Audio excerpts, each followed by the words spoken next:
lighting the lamp. And I also request the talented artist of Bureau of Outreach and Communication to perform the sacred Vandana.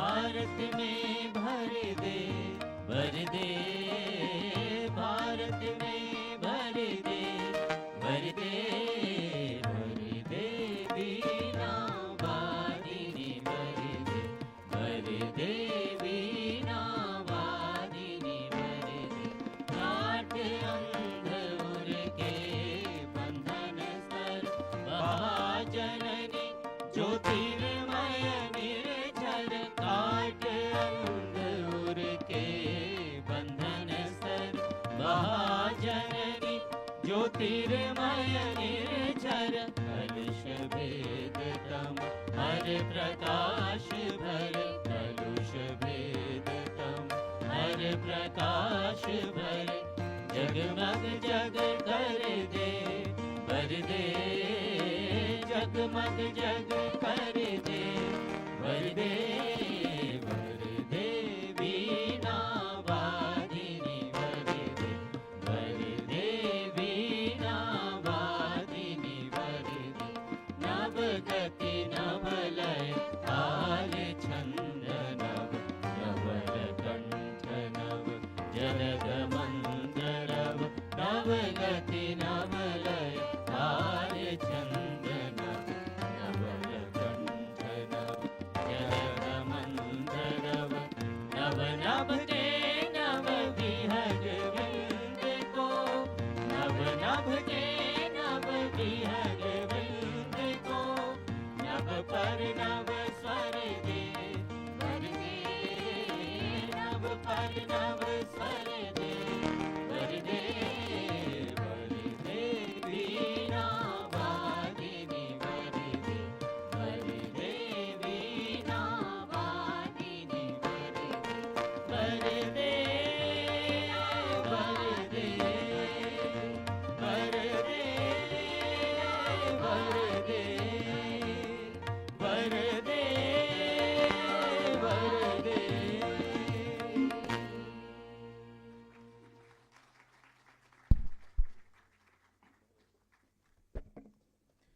That was indeed a mesmerizing rendition.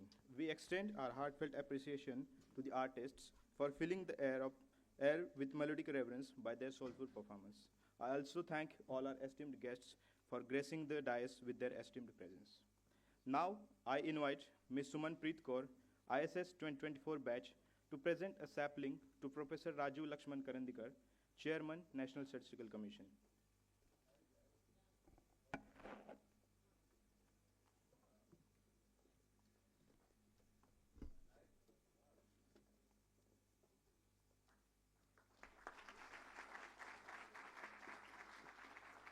I would now request Ms. Simran, ISS 2024 batch, to present a sapling to Shri Adil Jainul Bhai, Chairman, Capacity Building Commission.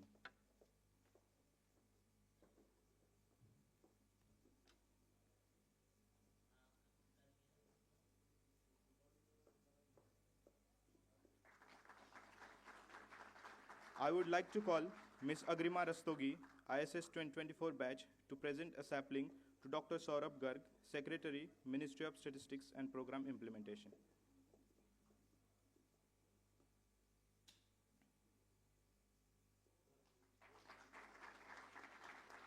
I invite Mr. Lokesh Kumar, ISS 2024 batch, to present a sapling to Shri Shombi Sharp, UN Resident Coordinator of India.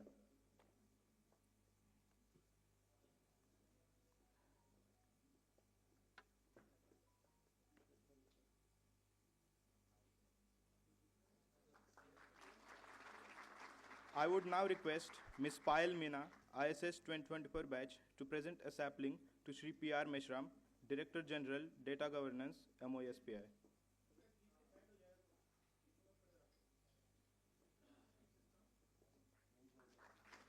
I would now request Mr. Manish Meena, ISS 2024 batch, to present a sapling to Shri KB Survade, Additional Director General, Capacity Development Division, MoSPI.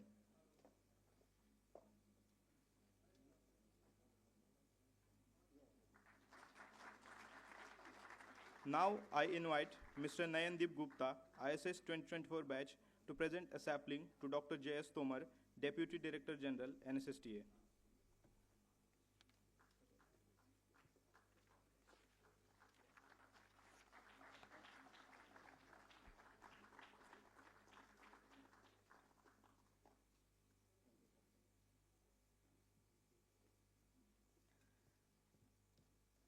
Thank you, everyone. Now, it is my distinct privilege to introduce respected Shri KB Survade Sir, Additional Director General, Capacity Development Division, MoSPI. He is an officer from 1993 batch of Indian Statistical Service. He has served in different ministries and departments over the last 30 years.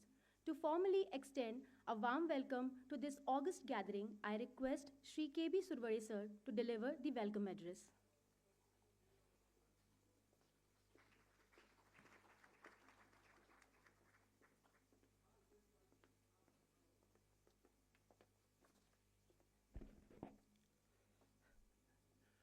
Namaskar. Respected Chairman, NSC, Professor Rajiv Lakshman Karandikar, Chairman CBC Sri Adil Jainul Bhai, Secretary MoSPI Dr. Saurav Garg Sir, UN Resident Coordinator of India Sri Shombi Shah, DG Data Governance Sri PR Meshram, DG CS Sri NK Santoshi, distinguished guests, esteemed colleagues, dedicated officials of NSSTA, dear officer trainees, ladies and gentlemen. With immense joy and pride, I welcome you all to the 17th Foundation Day celebrations of the National Statistical Systems Training Academy. I extend a special and heartfelt welcome to the distinguished senior officials from the Ministry of Statistics and Program Implementation, officials from other line ministries, departments, and eminent experts from the field of statistics and data science who have graced this occasion with their presence. Your presence adds great value to this momentous event. Today, as a gather here to celebrate this significant milestone, we are not merely celebrating another year in our journey, but reflecting on NSSTA's transformative journey, from its humble beginnings to its current structure as a cornerstone of India's statistical framework. NSSTA's evolution is a testament to the vision, dedication, and hard work of everyone associated with this institution. This Foundation Day serves as an opportunity to honor our past achievements and chart a bold course of our future. Since its inception, NSSTA has played a pivotal role in strengthening our nation's statistical capacity. Our academy stands as a beacon of excellence, nurturing professionals who form the beacon of evidence-based decision-making across all levels of governance. In an era where data drives progress, NSSTA's contribution to national development has been profound and far-reaching. One of the most remarkable aspects of NSSTA's journey has been its ability to adapt and innovate in response to the evolving need of our time. Our curriculum has been continuously updated to incorporate cutting-edge technologies while maintaining a strong foundation in a traditional statistical methodologies. This balance between innovation and tradition ensures that our trainees are equipped with the tools and knowledge to address the multifaceted challenges of today's data-driven world. The past year, in particular, has been a period of significant achievement. Our innovative training program have reached new heights, and our collaboration with national and international institutions have opened new avenues for knowledge sharing and capacity building. These accomplishments are a direct result of the unwavering dedication of NSSTA's team, whose dedication and expertise have been instrumental in making NSSTA's premier institution for statistical training. The theme for this year's Foundation Day, Empowering Governance Through Statistical Excellence, 17 years of capacity development and collaboration, perfectly encapsulate NSSTA's mission and vision. Over the year, the unwavering support of the MoSPI has been the cornerstone of our success. The Ministry's investment in infrastructure, technology, and human resources have enabled us to modernize our curriculum, enhance our facilities, and foster international collaborations. This support has been critical in ensuring that NSSTA remains at the forefront of the statistical training and capacity building. Looking ahead, we see both the challenges and opportunities. The data-driven world demands new approaches to statistical analysis and interpretation.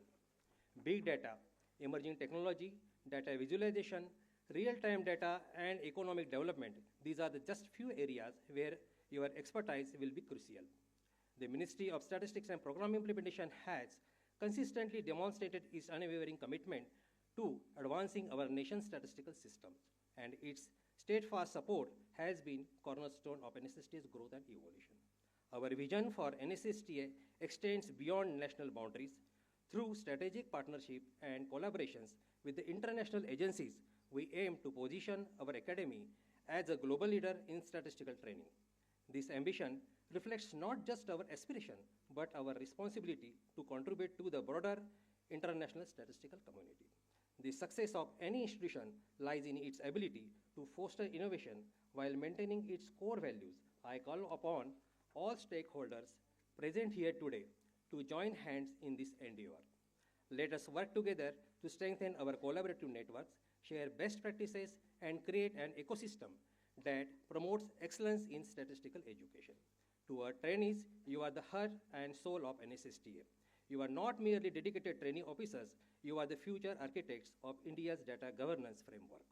Your enthusiasm and commitment to learning give us confidence that our statistical systems will continue to grow stronger and more sophisticated. As you participate in our programs, you are not just acquiring skills, you are becoming part of a larger mission to enhance evidence-based decision-making across our nation. Each one of you officials, faculty, staff, and training plays a vital role in advancing our mission. Your contributions, however small they may seem, are integral to the larger picture of the national development through robust statistical system. Before I conclude, I must express my sincere appreciation to the organizing team for putting together this meaningful event. Your efforts in making this event possible deserve special recognition to everyone present here. I wish you an enriching experience during the event. Let us move forward with a renewed enthusiasm and commitment, knowing that our work at NSSTA contributes significantly to building a more data-informed and prosperous India. Thank you, and once again, welcome to the 17th Foundation Day of NSSTA. Thank you. Jai Hind.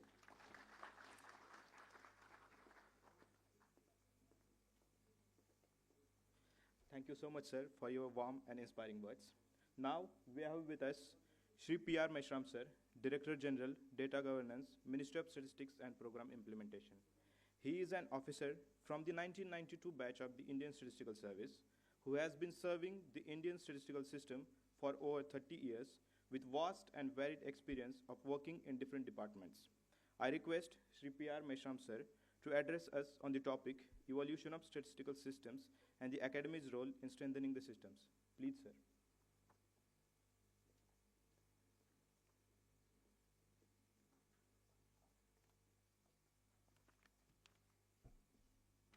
Good afternoon, everyone. Respected Chairman, National Statistical Commission, Chairman, CVC, Secretary, MoSPI, United Nations Resident Coordinator of India, esteemed dignitaries, dear colleagues, ladies and gentlemen. It is my privilege to address this august gathering on the occasion of 17th Foundation Day of National Statistical Systems Training Academy, which we call in short as NSSTA. At the outset, I extend my heartfelt gratitude to all those who contributed to the establishment of this institute. The long-standing need for an institutional system dedicated to capacity building for stakeholders of the national statistical system was fulfilled today in 2009 with this academy coming into being. The humble beginning made 16 years ago have evolved into a landmark institution for capacity building within the national statistical system. Since its inception, NSSTA has played a pivotal role in enhancing the capabilities of statistical professionals across the country. From training ISS and SSS officers to fostering international collaborations, NSSTA has been a center of excellence in imparting knowledge on official statistics. Today, more than 4,000 trainees have been trained in this academy, ranging from ISS and SSS officers to officers of state governments, to university students to international participants. NSSTA has remained agile to the evolving needs and demands of the stakeholders and has been introduced several key advancements over the year in its functioning. Some of these will be like this. We have partnered with leading organizations such as UNCF, World Bank, UK ONS to bring world-class training methodologies to our trainees. Through platforms like I Got Karmayogi, we have ensured anytime, anywhere, any device learning, enabling officers to continuously upskill. A structured approach fostering analytical thinking and application-oriented learning has been introduced through project-based training. Our programs now include advanced data analytics, machine learning, and artificial intelligence to equip officers with contemporary analytical skills. The role of statisticians has evolved significantly in response to the vast expansion of data sources and analytical techniques. Statisticians today must demonstrate exceptional needs, exceptional speed, accuracy, technological proficiency, leadership, and ethical responsibility to provide timely and insightful inputs for policymakers. They must possess expertise in data management, machine learning, programming, ethics, privacy, and data visualization, alongside soft skills like critical thinking, business acumen, communication, and agile project management to fulfill their role in nation building effectively. Continuous skilling is essential, as different statistical roles like data analysts, data scientists, and data engineers demand specialized expertise. National statistical offices must adopt a dynamic and agile skilling framework that aligns with the ever-changing data ecosystem. In this regard, NSSTA has crucial role in both establishing and implementing such a framework to produce future-ready data scientists equipped to meet the expectations of Industry 4.0 and digital economy. As we embrace alternative data sources to supplement traditional surveys for more granular and frequent data, we must also address the inherent challenges. The greatest challenge lies in balancing the need and responsible use of data while ensuring privacy, data governance, and cybersecurity. As we progress towards a more data-driven society, NSSTA must lead efforts in training professionals on privacy preservation and ethical data uses, thereby maintaining trust in official statistics.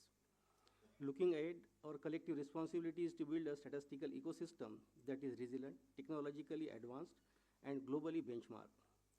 I urge all stakeholders to collaborate with NSSTA in shaping the future of India's statistical system. Through our joint efforts, we will be not only enhance the credibility and utility of statistics, but also ensure that India's growth trajectory is underpinned by accurate, timely, and actionable insight. Here, I would like to make a quote by Mary Furlow, that is, success doesn't come from what you do occasionally, it comes from consistency. So let us move forward with renewed determination to make the Indian statistical system a global leader, driving evidence-based decision-making for Viksit Bharat 2047. Thank you. Jai Hind.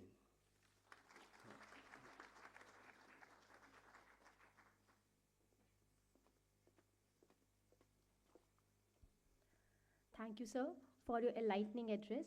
For the next address, we are delighted to have with us Sri Shombi Shar, UN Resident Coordinator in India. He has devoted more than 25 years of his career to promoting inclusive and sustainable development internationally, bringing the experience he has acquired at the United Nations and externally to this new position. Within the organization, Mr. Shah most recently served as United Nations Resident Coordinator in Armenia after holding several leadership positions at the United Nations Development Programme. He is a published author of works in health economies and was a United States Agency for International Development Policy champion as well as a nominee for the UNDP Administrators Award. We now welcome Sri Shombi Sharp to enlighten us on global perspectives on capacity building in official statistics and potential collaboration with NSSTA.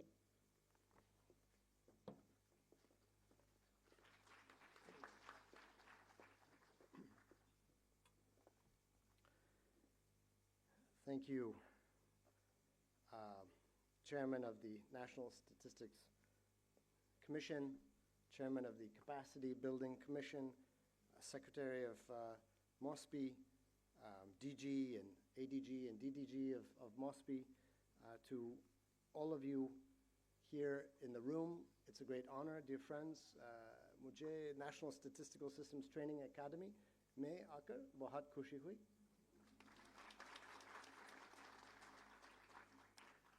A real honor to be here and join you, address you on behalf of the United Nations family. आप सभी को UN परिवार की तरफ से मेरा नमस्कार.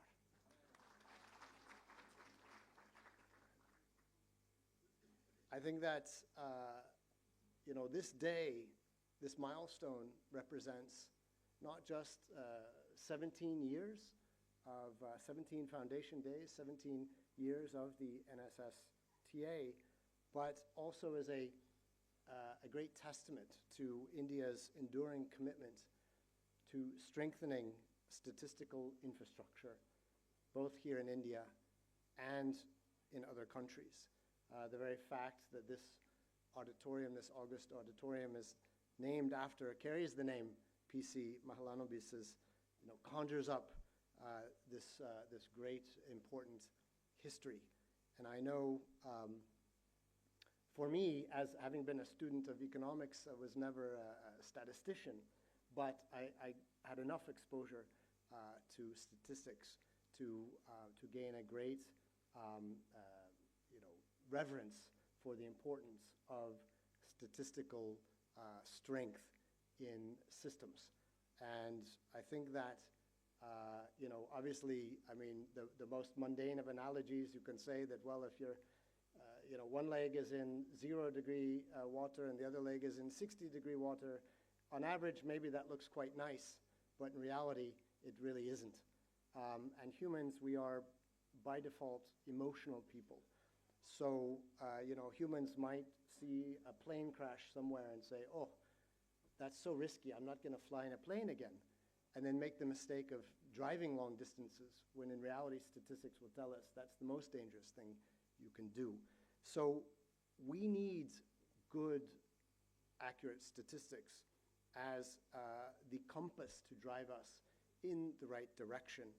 And as society speeds up, as technology speeds up, our statistical compass needs to be more accurate and faster updated than ever before. The Sustainable Development Goals are obviously like a global roadmap, global KPIs that depend on good statistics. And it's therefore so important and so encouraging to see the very important strides being made here in India in terms of data access and utilization through the efforts of the government of India, through MoSPI, through the state statistical offices, in close collaboration with NITI Aayog, with line ministries, with various state-level departments, Capacity Building Commission, and many other entities.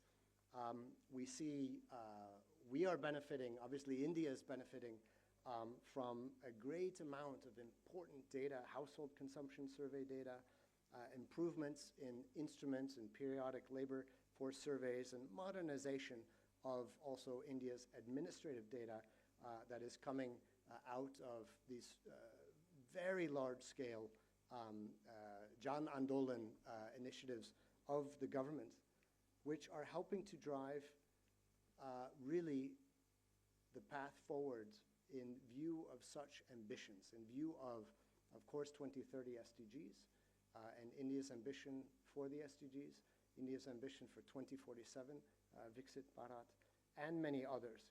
So I think we in the UN are so privileged to be a partner in this, a humble partner in this amazing transformation and growth story.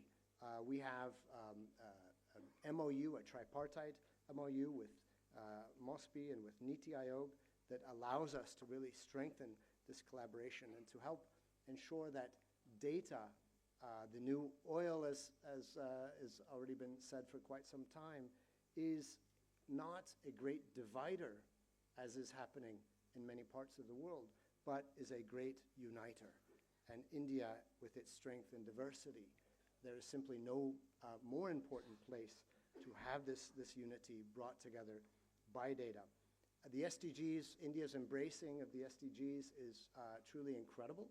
I've not seen a country which has operationalized the SDG framework to the degree with the SDG India Index across the country, leveraging this cooperative federalism. The dashboard, SDG dashboard that we've supported, worked with MoSPI on as well. The National Indicator Framework also driving the conversation for the Global Indicator Framework update that is coming quite soon. And then so many exciting new areas of collaboration, non-traditional sources of data, again, so that we keep pace with the pace of society. Community-based monitoring, for example. We're looking at quality frameworks for citizen-generated data as well, tapping this incredible resource of 1.4 billion people in India and the greatest youth generation in history. No country has ever had so many young minds to tap for solutions ever in history. So, dear colleagues, with 5 years to go to 2030, we know that we are terribly off track. 83% of the Sustainable Development Goals are off track. We must accelerate more than ever to address climate change challenges. We see what's happening. India is very, very exposed to climate change impacts, poverty reduction. We see great lifting of hundreds of millions of people out of poverty here in India, gender equality, economic resilience in the face of unanticipated crises as well. And good, accessible, robust statistics are absolutely the key to building the trust, the public trust in governance. And this is true across the world. India is playing such an important role also at the international stage. We saw how India placed data for development at the center of the G20 presidency and the SDGs at the center of that.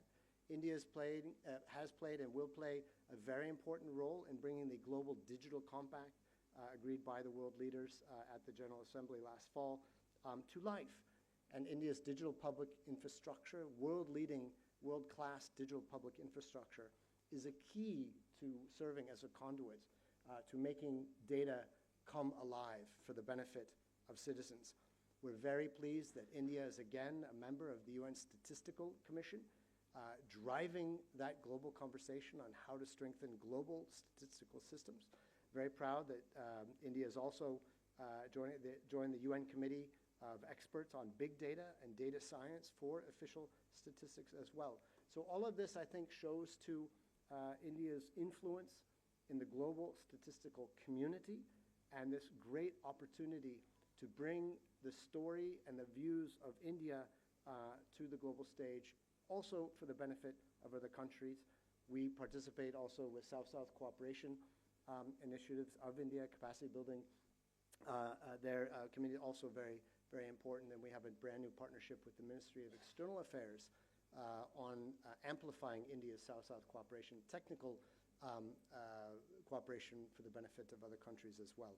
So to conclude on this 17th day, let me just recommit the United Nations system to being a partner, a humble, trusted partner with you, with India, with everybody here in the room on this incredible growth story, and looking forward to 2030 and looking forward to 2047. Bahut bahut dhanyavad.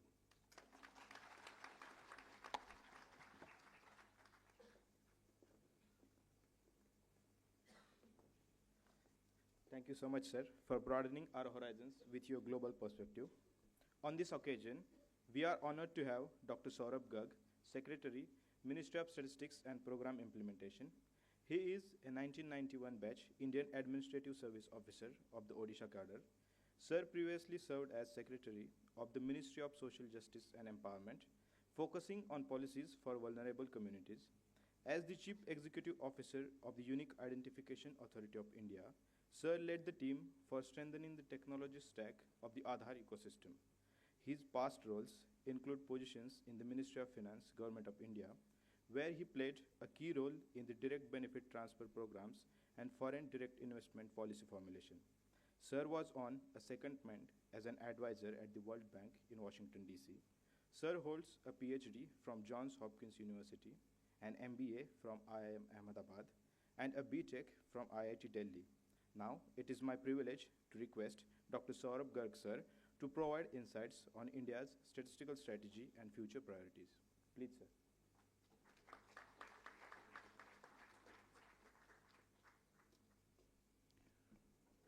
Professor Karandikar, Shri Zainul Bhai, Shri Shombi Saab, my colleagues DG Meshram and Mr. Santoshi, members of the Statistical Commission, Dr. Sunalde Desai, other researchers, my colleagues from the ministry, and the young ISS officers who are under training in this institute. Though it's the 17th foundation day of NSSTA, but perhaps capacity building to statistics is now nearly 100 years old in India with the formation of the Indian Statistical Institute in 1931. And I think that reflects the depth of capacities that have been built over the past 100 years in statistics, which also I think indicates in the kind of surveys that we do over the past more than 75 years. We just celebrated 75 years of the National Sample Survey, which also reflects the work that all of you have done over the past many years, and including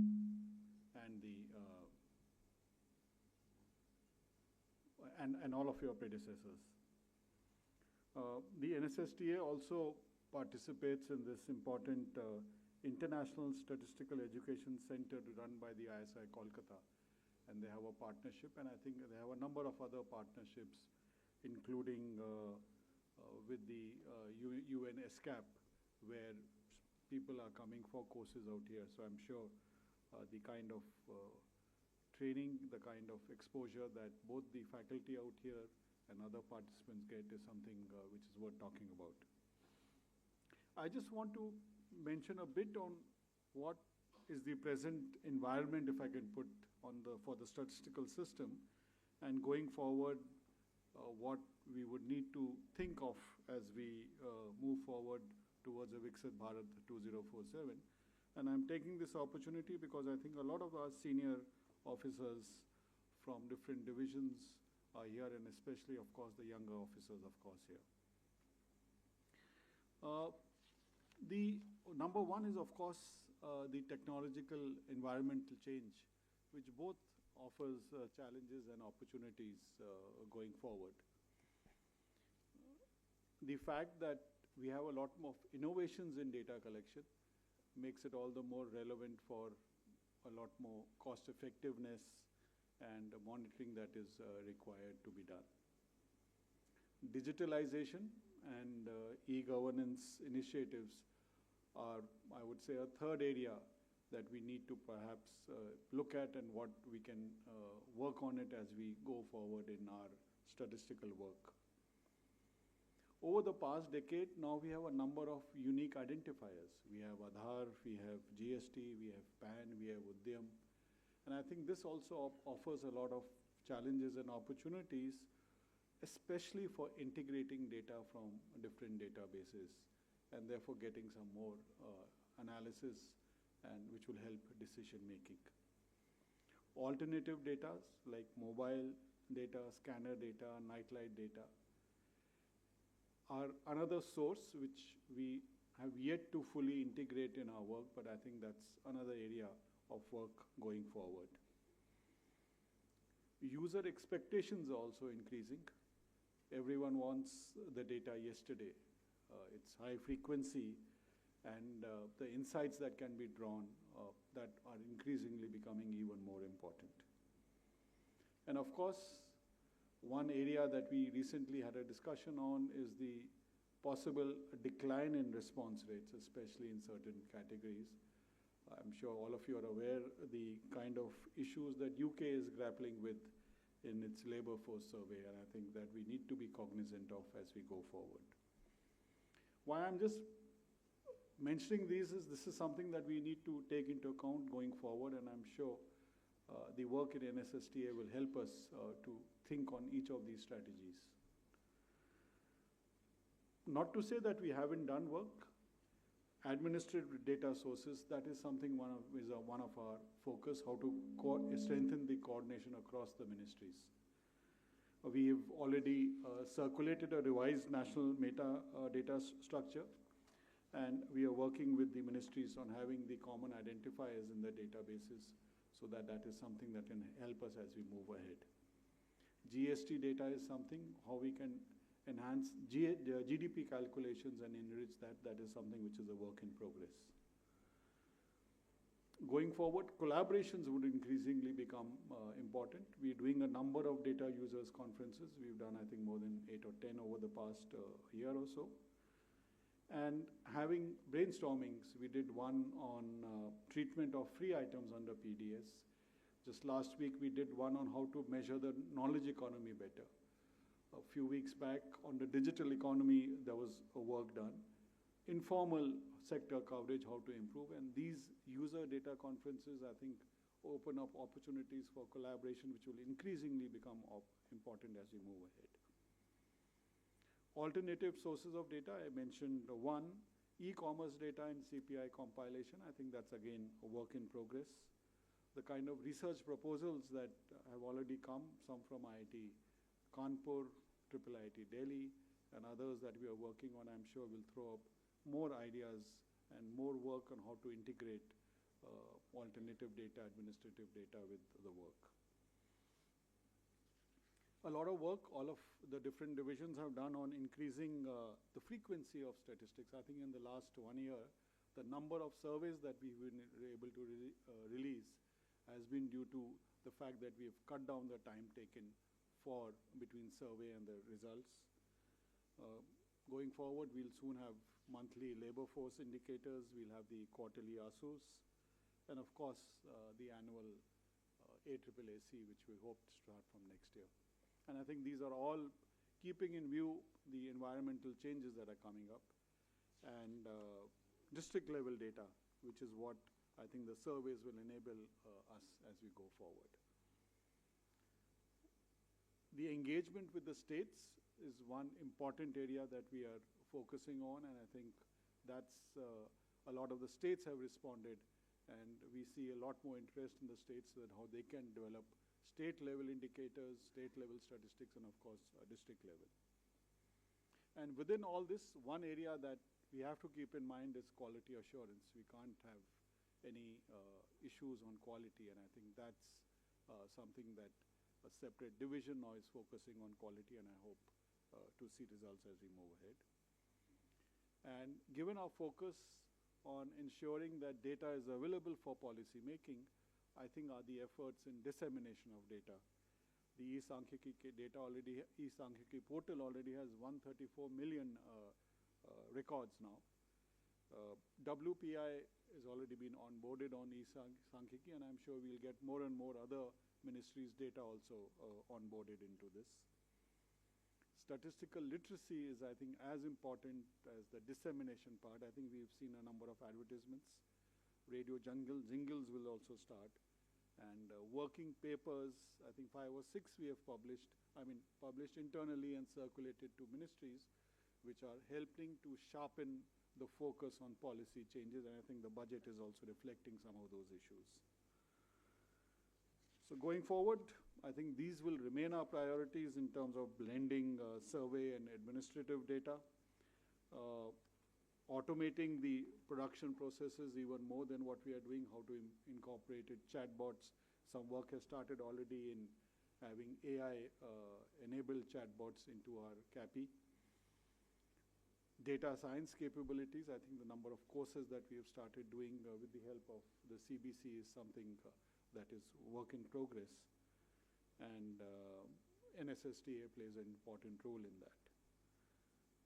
Predictive analysis is something, I think that is an area that I think people have started working on, but I think that's an area we'll have to give greater focus on, improving the cutting edge functionalities of our portal, because we need to be ensuring that data availability for policy making and researchers, and of course the strengthening of the statistical systems of the state. One other opportunity that has come up and is the fact that now we are a member of the UN Statistical Commission, and that gives us an opportunity to play a leadership role in the international statistical community. And that's something we are working with the UN Resident Coordinator's Office in India, and of course with the UN Statistical Commission. So I just wanted to lay this out because it's an opportunity to address all of you out here. All of you are aware of this. We have been discussing this on a regular basis, but I think it helps to also just collate our thoughts on what we need to do as we move forward. We've been working very closely with the Capacity Building Commission to ensure that we make full use of, and the kind of work that we did in the National Learning Week, that was extremely useful. And of course, we continue to work with the different international organizations, along with the UN and others. So all I can say is that to the young ISR officers who are here today, that it's a wonderful time for you to be a part of the data ecosystem, because that's only going to get more critical as we move ahead. And I think as long as we keep innovating, as long as we keep open to ideas, and as long as we continue to build partnerships, I'm sure we will continue to develop further. So thank you all for coming, and it's a pleasure to be out here. Thank you.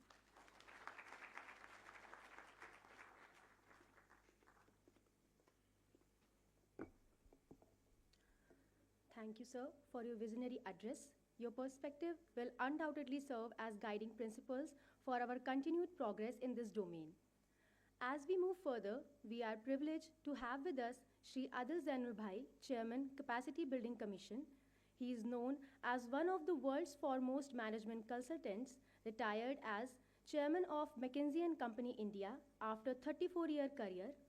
Prior to returning to India in 2004, Sir led the Washington office of McKinsey & Company and founded the Minneapolis office, helping clients across sectors as diverse as telecommunications, consumer electronics, energy, banking, infrastructure, and healthcare. Sir was the chairman of the Quality Council of India from 2014 to 2022. A native of Mumbai, Sir holds an engineering degree from Indian Institute of Technology, Mumbai, and an MBA from Harvard Business School. We now invite Shri Adil Zainul Bhai to speak on collaboration and the role of NSSTA in strengthening the vision of CBC.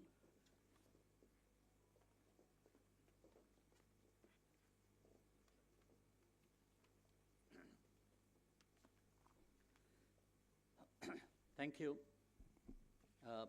Dignitaries on the table, I won't go through everyone's names again. You're all familiar with them. It's a pleasure to be in such esteemed company. I'm delighted to be here because I've had a lot of interaction with the ministry and NSSTA. And I only want to make 3 points today. Not the first point is, this is an amazing institution. You were set up 100 years ago doing statistics, and it was founded by a world-famous polymath and a world-famous leader in this. My only advice as we look forward is I would encourage all of you to spend a little less time looking back and a little more time looking forward. Okay, so my first point is, and especially since we have the class of 24, when we talk about Viksit Bharat 2047, you all will be at the peak of your careers at that time. We'll all be gone by that time. You all will be at the peak of your careers. And what should you be doing so that you bring India to that point? Okay, that's what I want to talk about. And what should NSSTA be doing, and what is their role in doing it? So first, I'd encourage you to look forward. And the three priorities in looking forward, which I think are very, very relevant, Secretary talked about them, the UN coordinator talked about them, but I want to re-emphasize and really stress are speed, technology, and being useful to the country. Okay? Let me talk about each of those very quickly. Anything you do today, any process that you follow today, any end product that you bring out today, you will need to do it in 1/10 the time. That is the pace at which the world is moving today. That is what we are being allowed to do. It is no sense saying we do this survey and it takes this long because that's how we have always done it. You have to be able, if you want to serve the country to reach where we want to go to, you will have to think of new ways to do all of this in 1/10 the time. And I think Secretary mentioned it. I'm just stressing it really hard. So number one, can you do everything in 1/10 the time? Okay. The rest of the government wants things from you really fast. I'm very happy that many of your surveys are coming out much faster, as you mentioned. Many more are happening. But honestly, the pace at which things are moving, you have to move really, really, really fast. So that's the first point I want to make under look forward. Second point that I'd like to make in looking forward is the pace of change of technology is so rapid that you all have to embrace it. This is coming from everywhere, including from Honorable Prime Minister, who has said we should be a technology-forward country. We should be thinking about where we can take the lead and how to apply all technologies going forward. I think when we talked about the capacity building plan of MoSPI a year ago, Secretary, I think it was before you, but I think Tomarji was here at that time. In a room filled with your senior-most officers, I asked the following question. It was only a year ago. How many of you have used AI and use AI every day to do something useful? No, I'm not asking. I said I asked all your senior officers. I will ask you also, but in a second. And the answer was actually less than 5%. Okay? Today, I don't think that's the case, and you're moving forward on it. But I think you cannot be behind in technology. I was at University of Punjab the other day talking to graduate students and undergraduate students. And in an auditorium of 500 people, I asked them how many of them had taken 3 to 4 hours of training on artificial intelligence. Less than 10%. And the comment I made was, you have already fallen behind. You have already fallen behind. So you better make up, not forget about getting ahead. You've fallen behind. And I would ask all of you, including the class of 24, the same question. Are you ahead of everybody else in technology? Is that how you're thinking? I don't think you all are pushing your seniors to embrace technology the way you should. I learned AI from my 11-year-old granddaughter. Okay? I think our younger folks are better at this. They grew up with it, and she watches me do something, and she gets so frustrated that she grabs the phone from my hand and says, Dada, you don't know how to do this. Let me show you how to do this. And, you know, she is better. They are just better. Now, we don't have 11-year-olds out here, but we have the class of 24. Right? You all are the youngest. You all are the most technology savvy. Why aren't you pushing everybody else to get the very best of technology and use it in a way that makes all of this better so that we can go faster, etc.? So that was my first point. My second point is that the scale, I really think you should not think only about statistics, you should think about data. The amount of data being created every day in 2025, in 2024, in the last 3 months of the year, the world created more data than existed ever before. The collection of all data that was created before that, we created more of that in the last 3 months of last year, right? That is how much data is being created. And are we using it creatively? Are we using it in the appropriate way? Who else but MoSPI should be taking the lead in understanding these new sets of data that are coming out and how to use it? Okay, so that's the second point that I want you to think about, which is the amount of data is huge. It's going to get bigger. Are we really thinking about how to use it? Or are we still stuck on the way we did it and the data that's coming out of the past? If we do that, we'll fall behind. And the third point that I want to raise, which is of particular interest, I think, to NSSTA, is you all have a fantastic academy. You all teach people a lot of things. But in a sense, your audience is not the ISS. Your audience is the entire government of India. There are 3 million central civil servants in India, 22 million at state, and 5 million at urban local bodies and panchayats. Okay? What are you doing to make sure that this 28 million people, I haven't counted it right, so statistically don't correct me. What are you doing to make sure that these 28 million people understand data that is being generated all around them and with them? Are you teaching them how to use that data, how to understand that data? The good news is I think you all have started. With a lot of pushing and a lot of leadership, MoSPI and NSSTA have come out with some digital learning tools on IGOT, which are being taken by I forget how big this class is. How big is the class? Not just 30, 35 people who are here, not just, MoSPI has what, 8,000 people, right? 8,000? Not just the 8,000, but hundreds of thousands, right? And your challenge is don't just teach the hundreds of thousands, but teach the millions. And that is the challenge that is before you, and you should think about that as that is what you have to do. So anyway, I will stop here, and I will just reiterate the 3 points that I made. Number 1, look forward. Speed, technology, and usefulness. Number 2, there is a huge amount of data being generated. What are you doing to understand that and bring that to life and use it in everything? And number 3, instead of training 24 and 30 and 6,000 in the ministry, what are you doing to train the 28 million civil servants of India? Thank you.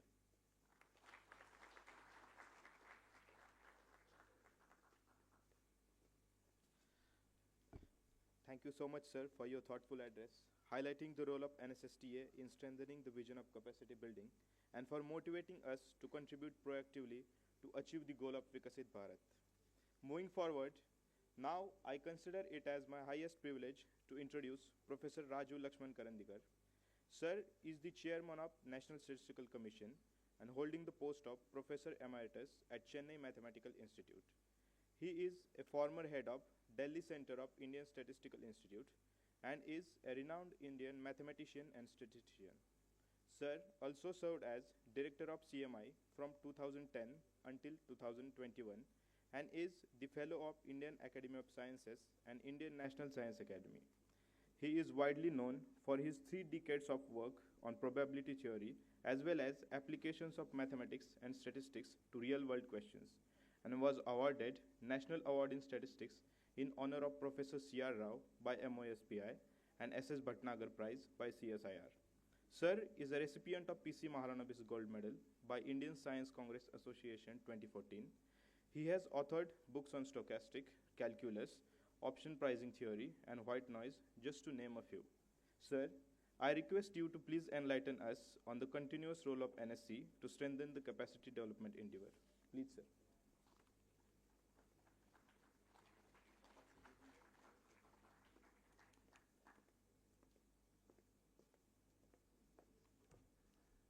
I'll follow you. Dignitaries on the dais, dignitaries in the front, and the young statisticians in the back. So I will deviate from the title which has been announced and kind of continue what Shri Adil Bhai was talking and beyond that. Okay? Let's look at the future and the younger generation, the 24 batch and so on. Now, we have come a long way from 50 years or 70 years ago when what is statistics, what is data, what is its use for the rest of the crowd, to now everybody is talking about it. But it has gone beyond. if you have not yet been asked, sooner or later you will be asked, what has statistics to do with all this anymore? Once you have data, who needs statistics? I have been asked this earlier, and those who have not been asked will be asked this later. Data science will do it all, AI/ML will do it all, ChatGPT will do it all. Why do you need? You need to have an answer for that. Otherwise, we will all become obsolete. We would not be there, but the batch of 24 will still be there, and others will consider you obsolete. So you have to have an answer to such questions, that what is the role of statistics in the era of data science, ChatGPT, and whatnot. Okay? And the point is, each of you can cook up more examples and think about them, but there is no point denying the use of data science and ChatGPT and all that in day-to-day decision making. We all would use it. Those who do not use it are falling behind. But there is a difference between looking at the Google map, how to go there, and sitting in the driverless car, entering the thing and closing your eyes and sitting there. There is a difference. The difference is, here you look at it, apply your mind, and if it is obviously wrong, you can correct it. If you look at the Google map. Whereas if it is a driverless car where you sit, you say something, and you close your eyes and sit, very likely it will go to the right place, but when it goes wrong, the whole thing will collapse. So, recommendation system or a pointer system versus an inferential system, that is the big deal. And so somehow some statistics, I'm not talking about people here, but across the globe, some statistics experts, especially my generation and older, are denying that all this is nonsense. It is a fad. It will soon pass. Some others are saying that they are encroaching on our territory. It is nobody's territory. Anybody can think about it and use it, and they will use it, whether you like it or not. So we must apply our mind and see what is the best way to use it for our use, for the use of the nation, and whatever else, right? So the role of statistics and what all you are being taught or whatever you will learn is to make this difference. Okay? The tendency seems to be developing that data is data. Don't ask a question. How was it obtained? And that is where the start of the problem. Given any data, you must first ask, how was the data collected? Is it relevant? Is it all the relevant data? Is this data relevant? Does it apply to the population to which you want to use it for? For example, there is a question on all of India, and we just collect some data from people sitting in this audience. Will that be relevant? Answer is clear no, right? So just like that, also, what is the impact of a wrong decision? Just like I told about the Google Maps versus driverless car. If the impact is not less, there is some gain, the loss is minimal, we can use it. But if the loss is huge, we have to apply this mind. So each of you, the statistics books themselves may be full of various examples. They are called under nuisance, correlation, nuisance data, there's that. I want to leave you with one example and something which is real. You see, as mathematicians, I started off and I still continue to be a full-time academic mathematician. But if I start with suppose this, suppose this, suppose this, then you will close your eyes even before what is it that I am supposing, right? Or some challenging person can say, suppose not, then what you have to say, right? So I like it to make an example from real world. And well, even the youngest of you may not have been reading newspapers in those days, but I will come out with the stories from the 90s. Okay? Those of us who were looking at the newspapers those days may recall, there was on one hand, Sachin Tendulkar had entered the cricket scene, and he was launching centuries now and then hitting centuries now and then, and Indian stock market was booming. And I distinctly remember more than 5 or 6 occasions when on Times of India there was front page, sometimes even a graph. I wish there were no phones then. I wish I could have taken a clicks and photographs and shown them. But yet another century by Sachin, Sensex crosses such so many thousand. Okay, and graph Sachin's centuries on x-axis and the stock market BSE index. Those days NSE was not yet that popular, and nice upgoing graph. Okay, and what is missing is the one variable, which is overall economy. And the year in which Sachin started playing cricket is roughly similar, around the same time that liberalization in India. So it's no brainer. Sachin being Sachin, he's continued to score more and more centuries. The number anyway cannot go down. And after liberalization, there was no way the economy could go down. So it was going up and up and up. So what this says is that just look, but if you feed in any data system, okay, these two arrows and say, are they related? The answer will be yes, they are strongly related. So you have to apply a mind.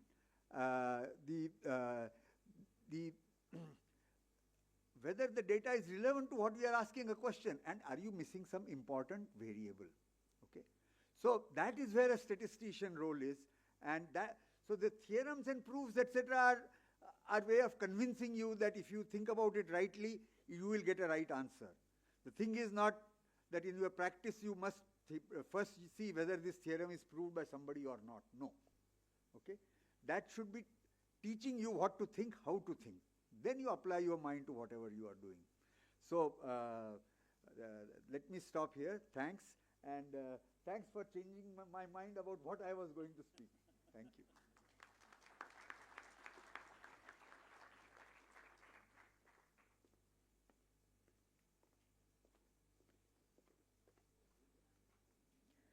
Thank you, sir, for your thought-provoking address.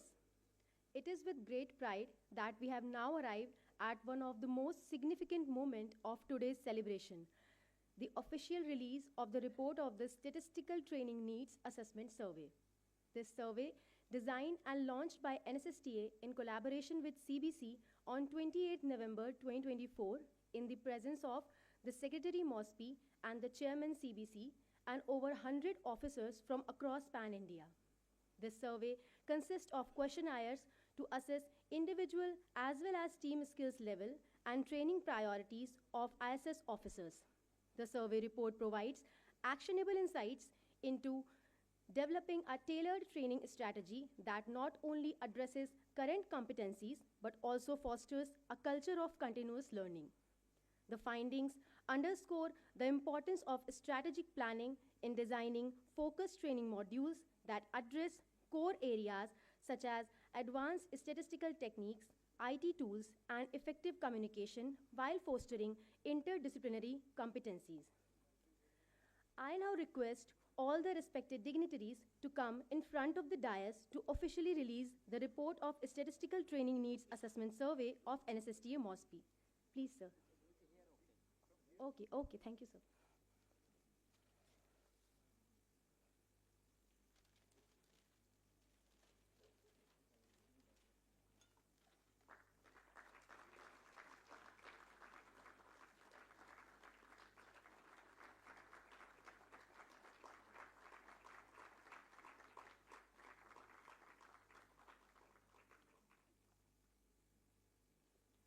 Thank you so much, all the respected dignitaries.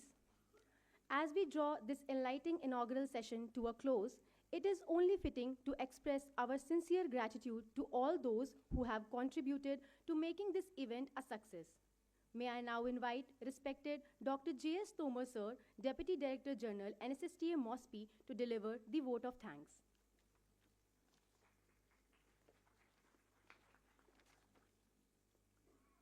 Very good afternoon, all. Respected Professor Rajiv Lakshman Krandikar, Chairman NSC, Sri Adil Janulbhai, Chairman CBC, Dr. Saurabh Garg, Secretary MoSPI, Sri P.R. Mesram, sir, DG Data Governance, DG C. Santoshi, sir, Mr. Sompi Sarp, UNRC, and ADGs, my ADG Capacity Development Division, as well as other ADGs, as well as NSC members from NSC Secretariat, as well as we have the Director of Government Institute of Medical Sciences, as well as Director General from Central Detective Training Institute, MHA. We also have with us Mr. Amarjit Sinha, sir, former IS, Abhishek Chandra representative, as well as Amandeep Kapoor, Madam Sonalde, and all the distinguished guests, media personnel, and my dear friends. As we come to the close of this inaugural session, being a DDG of this institute, I want to express my sincere thanks to each one of you. As today we are celebrating the 17th Foundation Day of NSSTA, we acknowledge not only the achievement of this academy, but also the collective efforts of individuals as well as organizations that have made this journey remarkable. First and foremost, I extend my heartfelt thanks to Professor Raju, Chairman NSC, as well as Sri Adil Janul Bhai, Chairman CBC, for gracing this particular event with their presence. And particularly their words of inspiring way forward is very insightful, that definitely going to be enforce the importance of statistical excellency in empowering the governance.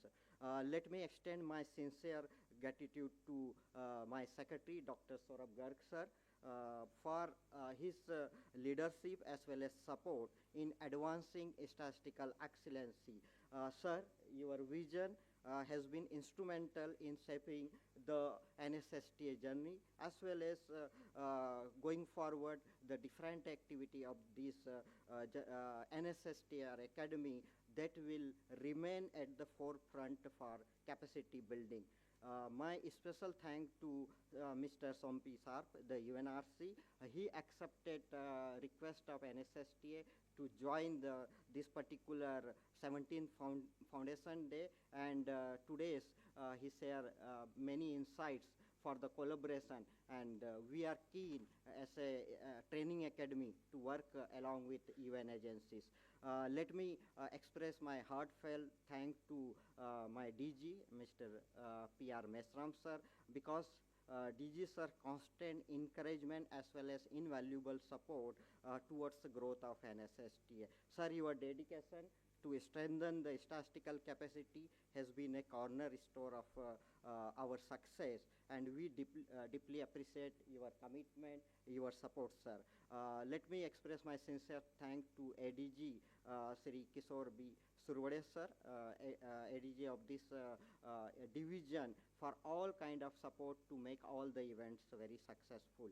And my sincere gratitude thank to all the seniors present here for gracing this particular occasion. And special thank to all the partner collaborators like we have from NIFM, GIMS, and other institute people also for their support, collaboration, that going to be play a very well role to make our vision and activity more fruitful for the public at a large.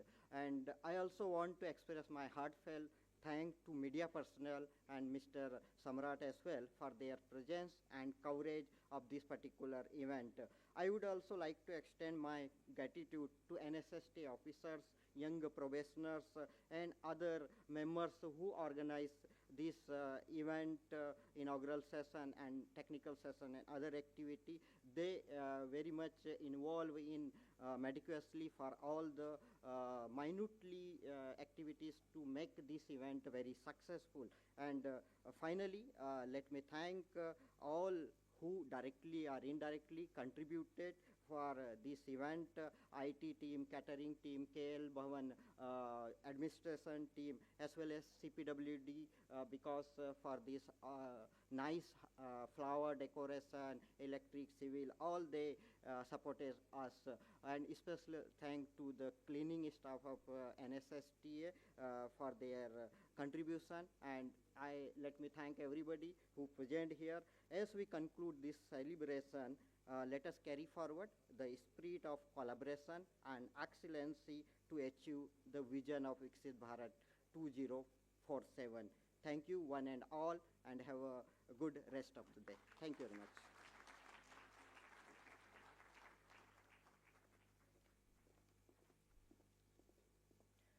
Thank you, Dr. Thomas, sir, for your gracious words of appreciation. This event stands as a testament to the collective efforts of all those who have dedicated their time and expertise to its success. As we conclude this enlightening session, I am reminded of the Professor P.C. Mahalanobis, who envisioned a nation where statistics serve the greater good, and through NSSTA, we carry forward his legacy. This Foundation Day is a testament to the efforts of NSSTA to empowering governance through statistical excellence, fostering capacity development and collaboration. With this, we conclude the inaugural session of today's proceedings. We now request all our esteemed guests on the dais to please head forward for the inauguration of the hostel block reception, and I request all the respected officials and attendees to please proceed for the tea. Tea will be served at open lawn, and we kindly request everyone to reassemble promptly as we have a stimulating series of enlightening presentations awaiting us in the upcoming technical session, which will begin shortly. Thank you so much.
officer trainees, and distinguished guests. I am Yogesh Kumar, an officer trainee of the Indian Statistical Service 2024 batch, and it is an absolute honor and privilege to stand before you today for this technical session on the occasion of the 17th Foundation Day of the National Statistical Systems Training Academy. This year is particularly special as we celebrate a monumental milestone, 75 years of the National Sample Survey. For over 7 decades, the NSS has been a cornerstone of evidence-based policy making, empowering our nation with reliable and comprehensive statistical data. This milestone is not just a testimony to the service, but a proud achievement for the nation as a whole. Additionally, today marks 17 years of NSSTA's dedication to capacity development and collaboration, shaping the Indian Statistical Service into a pillar of evidence-based policy making. The theme for today's celebration, Empowering Governance through Statistical Excellence, 17 years of capacity development and collaboration, beautifully encapsulates the role NSSTA has played in advancing the use of statistics for informed decision-making across governance structures. NSSTA has always emphasized the importance of continuous learning and capacity building. To achieve this, it has actively collaborated with various prestigious institutions through MOUs and exchange programs. These collaborations ensure that officers receive world-class training in diverse statistical and governance-related domains. Apart from premier institutes, recently, NSSTA has signed an MOU with Arun Jaitley National Institute of Finance Management, strengthening its commitment to enhancing financial and statistical literacy among officers. These partnerships facilitate cross-learning exposure to global best practices and interdisciplinary training, ensuring that ISS officers are well prepared to tackle emerging challenges in governance and policy formulation. Through these initiatives, NSSTA continues to evolve as a premier training institute, ensuring that officers contribute effectively to evidence-based policy making and governance excellence. Before we begin, I request everyone to kindly keep their phones on silent mode and enjoy the session. Vidya Dhanam Sarvdhan Pradhanam, Arthat, knowledge is the greatest wealth. Today's technical session will bring insights from eminent experts in governance, statistics, and policy making. We are privileged to have with us a distinguished panel of speakers who will share their perspectives on the significance of official statistics, intergovernmental collaborations, capacity building, and institutional synergies. We would now like to extend a warm invitation to our esteemed speakers to kindly join us on stage and take their seats as part of the distinguished panel for this session. The speakers are Shri Amarjit Sinha Sir, former Secretary, Ministry of Rural Development, Government of India. Shri Ramendra Chaudhary, representing Shri Vijayendra Sir, IAS, Special Secretary, Government of Tripura. Dr. Sonal De Ma'am, Professor, Center Director, National Council of Applied Economic Research, New Delhi. Dr. Amandeep Singh Kapoor Sir, IPS, Director, Central Detective Training Institute, Jaipur. Let us welcome them with a huge round of applause.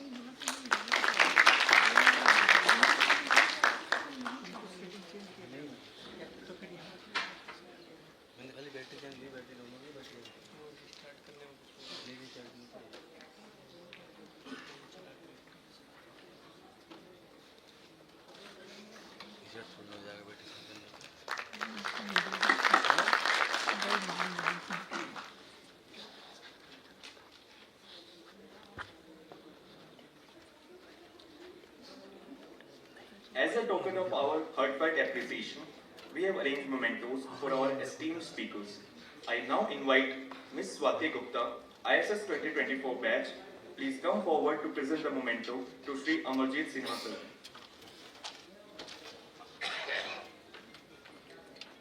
Huge round of applause.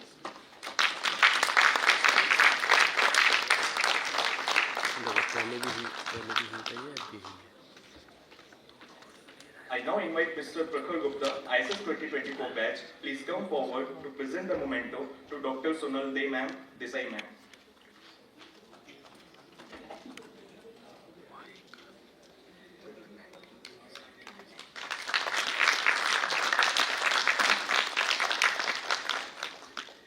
I now invite Ms. Janvi Patel, ISS 2024, please come forward to present the memento to Dr. Amandeep Singh Kapoor, sir.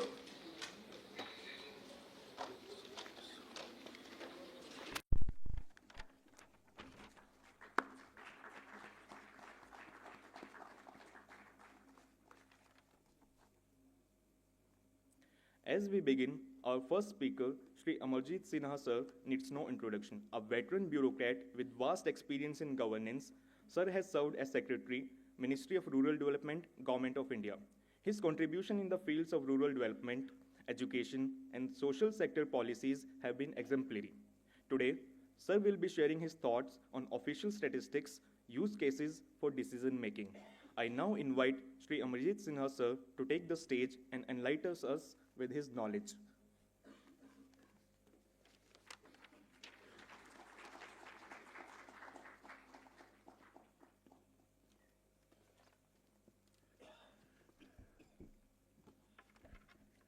Professor Karandikar, Saurabh, Secretary Statistics, my co-panelists, young and old friends, many familiar faces in the hall here, many of you with whom I've had a chance to work at various points of time in my official career.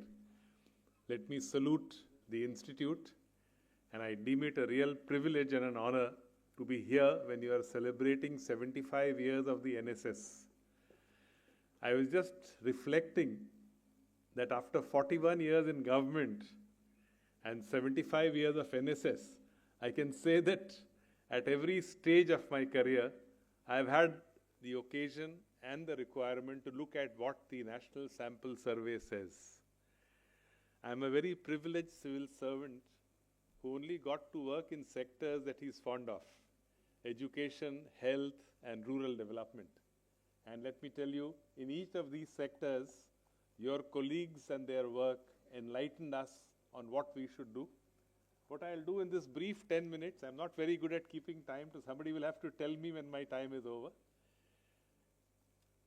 In this period, I'll just give you a few examples of how policy making is shaped in large measure by a lot of what these studies, what these statistics, what these statistical analysis and data tell us. Let me begin with the example of the Sarva Shiksha Abhiyan. I was very fortunate to be a member of part of the team which was designing it. And what did we look at first and foremost? We looked at the 42nd round National Sample Survey 1986-87. And what did it tell us? It told us something very shocking. It told us that 6+ females in rural India in 1986-87, not 47, in 1986-87, 69.23% 6+ females had never been enrolled in a school in rural India. This is NSS 1986-87, 42nd round.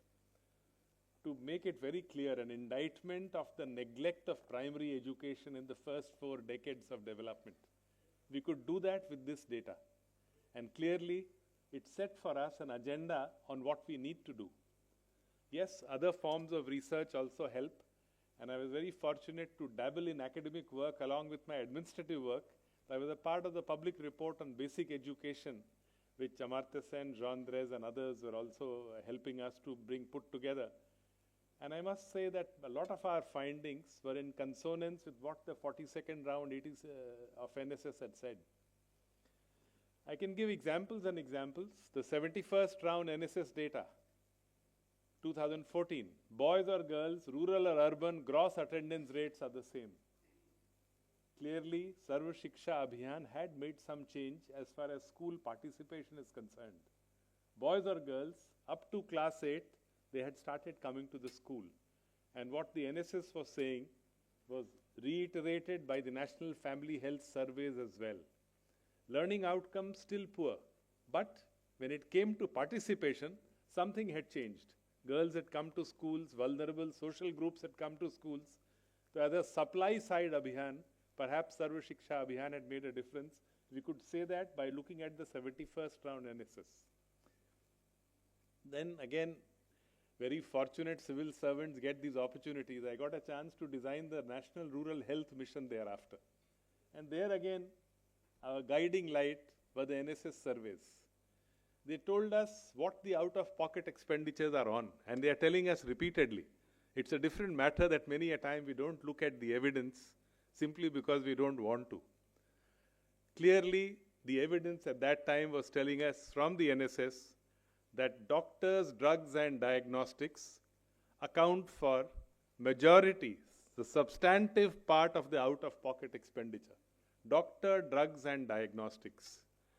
Very clearly, very basic primary education needed to be the focus, and a lot of that was possible based on the analysis of some of these surveys carried out by the NSS at different points of time, the cost of primary care, the cost surveys on health, public facilities, private facilities, government costs, private costs, the morbidity, mortality surveys, they have all been guiding principles when we moved forward. And therefore, on your 75 years of NSS, I would only suggest to each one of you, do not give up the good work that you are doing. You must continue to pursue it with the same passion for evidence. Ultimately, truth triumphs, whatever we might try. And it's important that we realize this, the earlier the better. Even for policy makers, politicians and others, as the Hindi saying goes, Nindak niyere rakhiye, angan kuti chhawaye. You must keep the critic as close to yourself as possible. If need be, keep him in your courtyard. Then and then alone, you will not make mistakes that are likely to take you on a very different tangent. Friends, I can rattle examples and examples. Then I moved on to the rural development sector.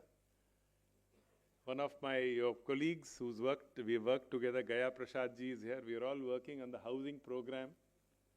And the 76th round NSS, which was published in 2018, we felt a little encouraged that things had improved in rural areas to some extent when it came to housing. I'm giving these examples because at every stage, for an independent assessment of where we stood, we looked at the National Sample Survey.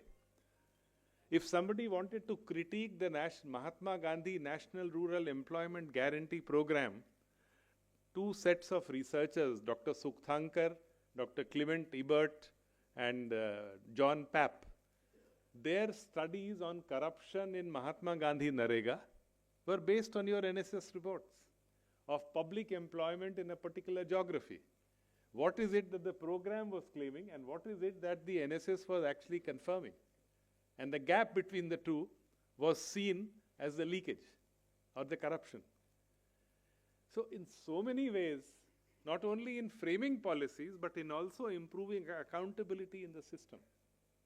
It's always good to question, and ever since 1998-99, when the National Family Cell Health Survey also came in, and 5 of those volumes have come out, it gave us an additional tool to look at what works, what doesn't work, and what needs to be done differently. Clearly, both NSS, NFHS, for any serious-minded civil servant in policy making, he would be failing in her or his duty if they don't look at some of these gems which give you so much insight on what needs to be done and how we need to move forward. Likewise, if I could refer to specifics, the pro-poor public welfare, it has been a government's priority.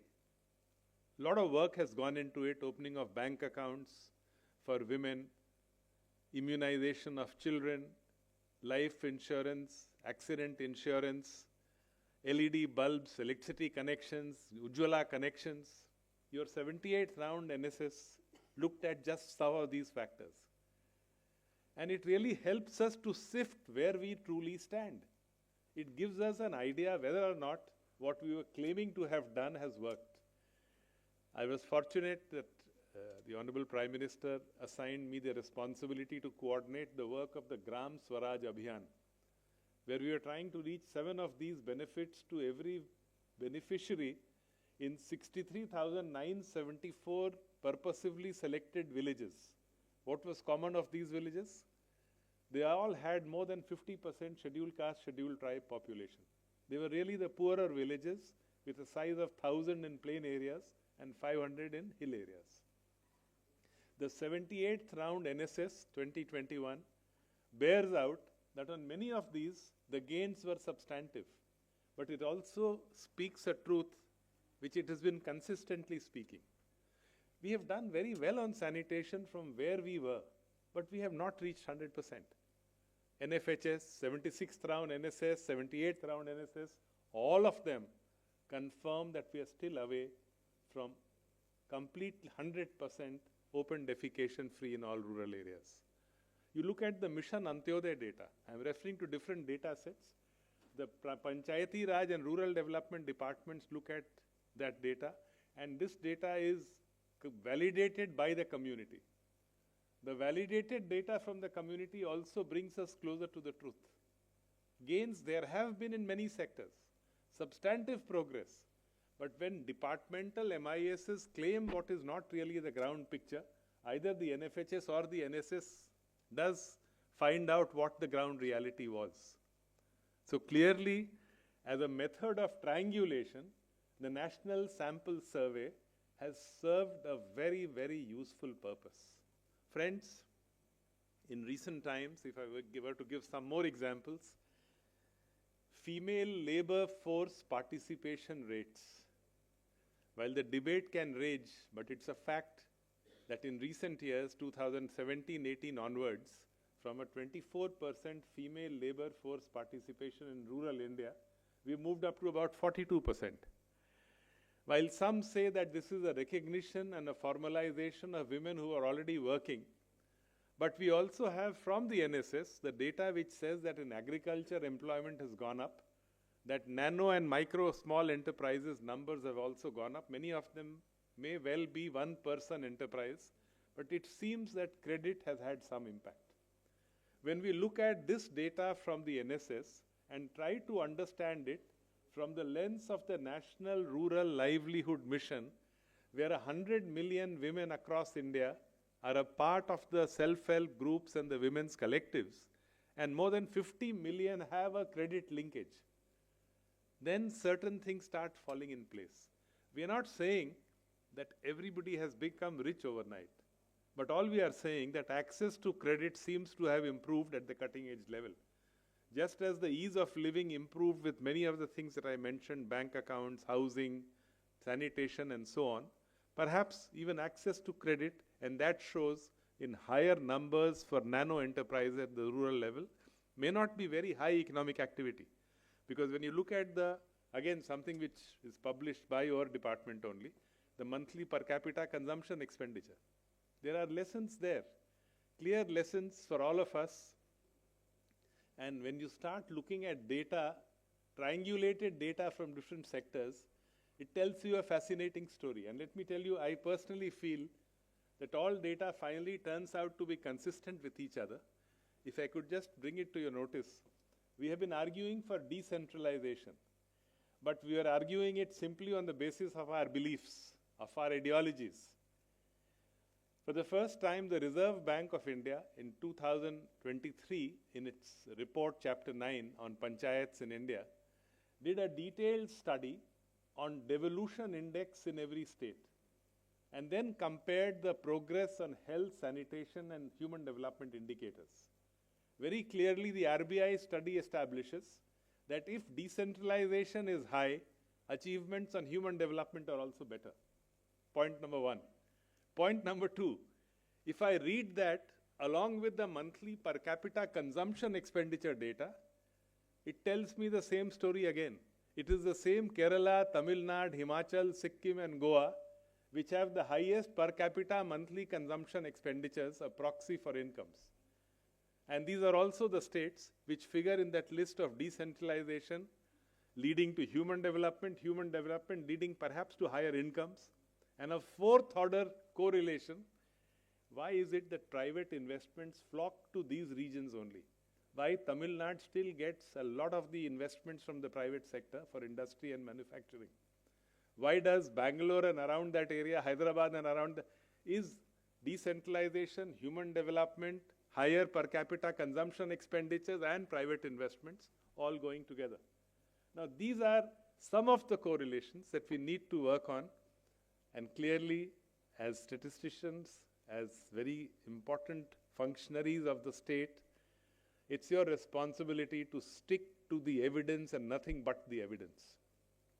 I am saying it repeatedly because, it's not easy to publish good statistics because many a time it stares at you in your face.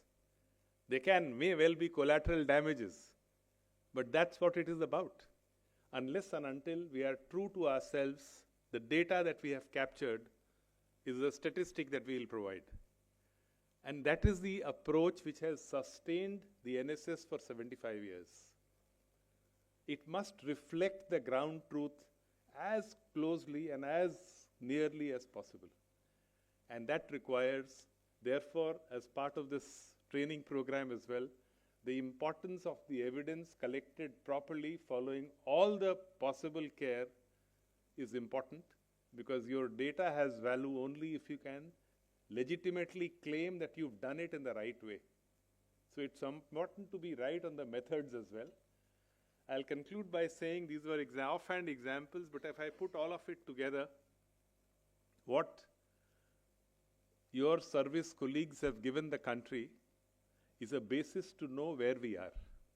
And it's important for any nation to know where it is. If you know exactly where you are, then you know where you need to attend. We've done very well on many parameters. But there are other parameters where our challenges have remained. And when you start looking at the unit level data from many of these surveys, they tell you a more fascinating story. Currently, I am engaged in a study on a public report on secondary education. And one of the data sets, we were looking at all the data sets possible, the unit level household data, examination data, UDICE data. Again, something which is not widely known in the public domain. When we looked at a very simple thing, in the states, how many students appeared at the board exam, the higher secondary exam with science, physics, chemistry, maths, or physics, chemistry, biology. And the variation across states is shocking. We found that in Tamil Nadu and Andhra, about 69-70% kids, boys and girls, opt for science stream at the 12th level. You move towards West Bengal, it's barely 10% in government schools. Science stream is only 10% in government schools. You upgraded your schools, but you're only providing some social development or some social sciences subjects. Science options are not there. And we know the difference for employability between science education and non-science education on scale. Similarly, in Bihar and UP, about 35-40% are in the science stream. So I think some of the unit level analysis across sectors provides for a policy maker ideal ground to do an evidence-based intervention. And what we need most of all is evidence-based interventions whose outcomes can be measured, where we have elements of community validation, because if MISs of departments and ministries were real-time and were community validated, because technology is only a means. Technology cannot be an end in itself. If it is only a means, we need to work towards an accountability framework that allows triangulation on a large scale. You have IT DBT payments, you have studies, you have social audit, you have financial audit, you have research studies, you have common review missions. Because that is what will ultimately help us to arrive at the truth. So clearly, there is nothing like data. Data is never perfect. Triangulation is a must. But having said that, maintaining the quality, consistency, and comparability across time periods, the strength, the 42nd round and the 52nd round NSS data on education gives us so many insights. There are similar rounds on the health side. That's what we go by. But yes, we have to be willing to be convinced by the evidence, and we'll be convinced only if your survey methodology is sound, if you follow methods which are absolutely ethically correct and ensure that what you provide us is actual gold mine to work for further improvement and for further moving towards the Viksit Bharat that all of us want to be in. Thank you very much for your patience. Thank you.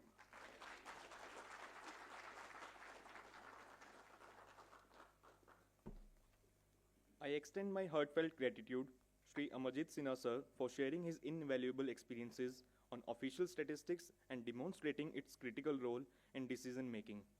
Sir has quoted a doha which has a deep meaning. It means निंदा करने वालों को हमेशा अपने पास रखिए और उनकी मदद से अपनी कमियों को दूर करनी चाहिए. Sir, your valuable insights have greatly enriched our understanding of data-driven governance and practical applications. Thank you, sir. Next, I would like to invite Dr. Sonal Desai ma'am.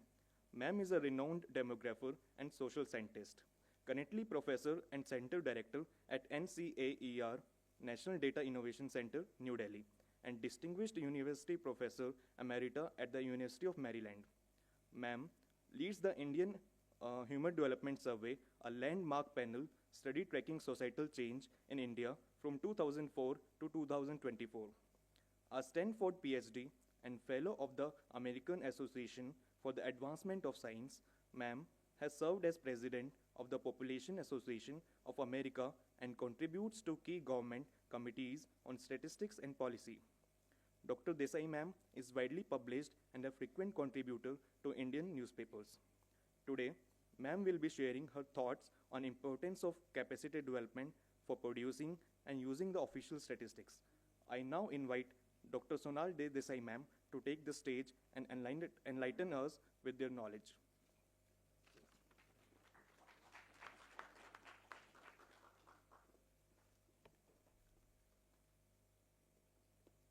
Thank you for your very kind words and kind introduction. I'd like to carry forward the theme from the session number 1 and talk a little bit about the magical world of technology that we inhabit today. Let me give you an example. If you hear some of the recent economists talking about measuring high frequency GDP growth rate, it would be hard to imagine doing that without the nightlight data. And we hear a lot about nightlight data. Okay? Hey, if that nightlight data might actually supplement CSO and reduce the pressure on CSO for very frequent GDP updation, right? That would be the hope. But can it really? In a few months following the demonetization, there was a paper that was put out using nightlight data by Geeta Gopinath, Prachi Mishra, and a number of other scholars, which argued that India's GDP as a function of demonetization has fallen by about 30%, roughly about 3.6 percentage points. Now, if you look back with an 8-year hindsight, it was clearly a painful time. Okay? There was clearly an impact on an economy, but perhaps it was more of a ripple than a tsunami. Okay? Whereas that particular paper generated headlines which talked about India's botched experiment with cash withdrawal and so on and so forth.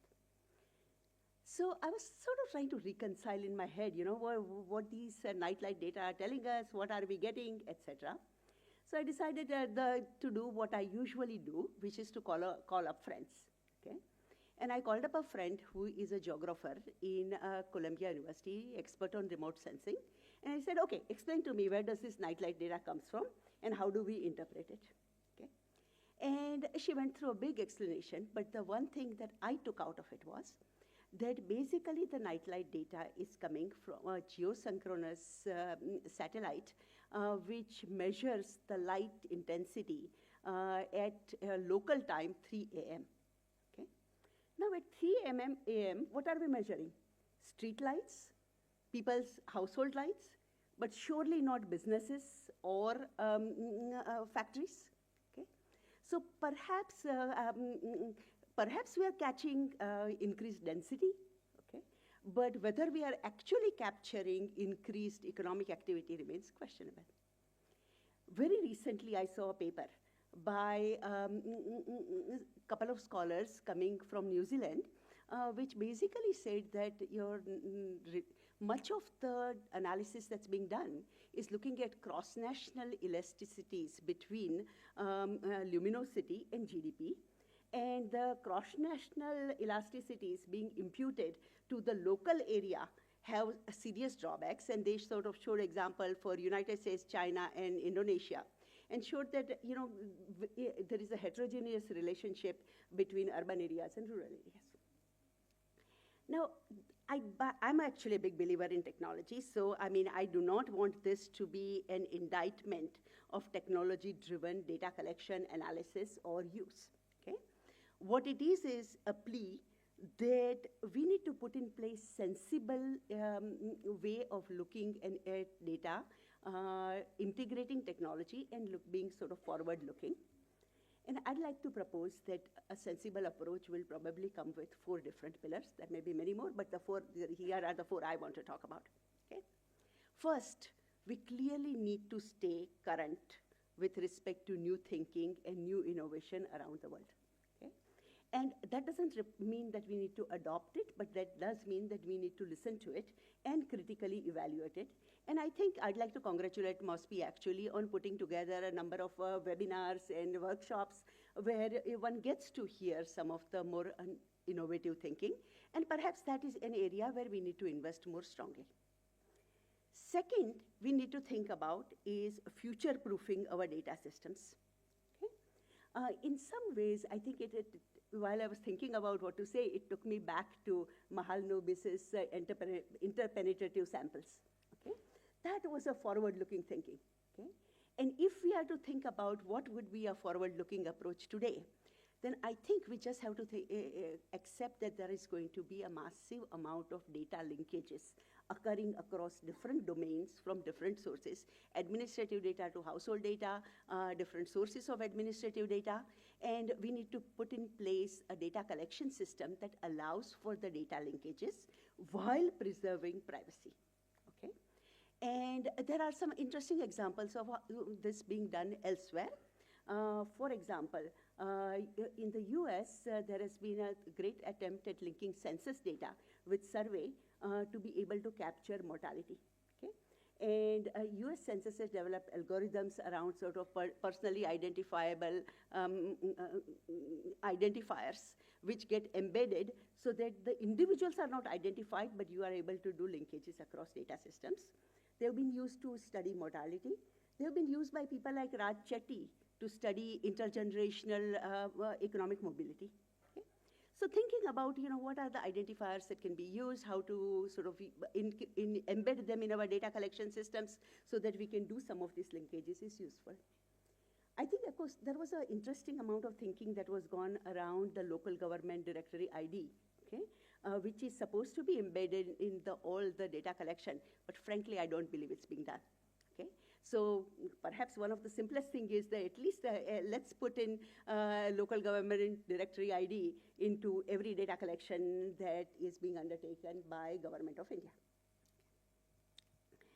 Third, I think that we must use technology to enhance what we are already doing. Okay? There are a lot of things that we are already doing, such as household surveys, and increasingly we are moving towards CAPI to do household surveys. But it sometimes feels to me like we are using our paper and pencil thinking into the design of the surveys that are being administered by CAPI. Okay?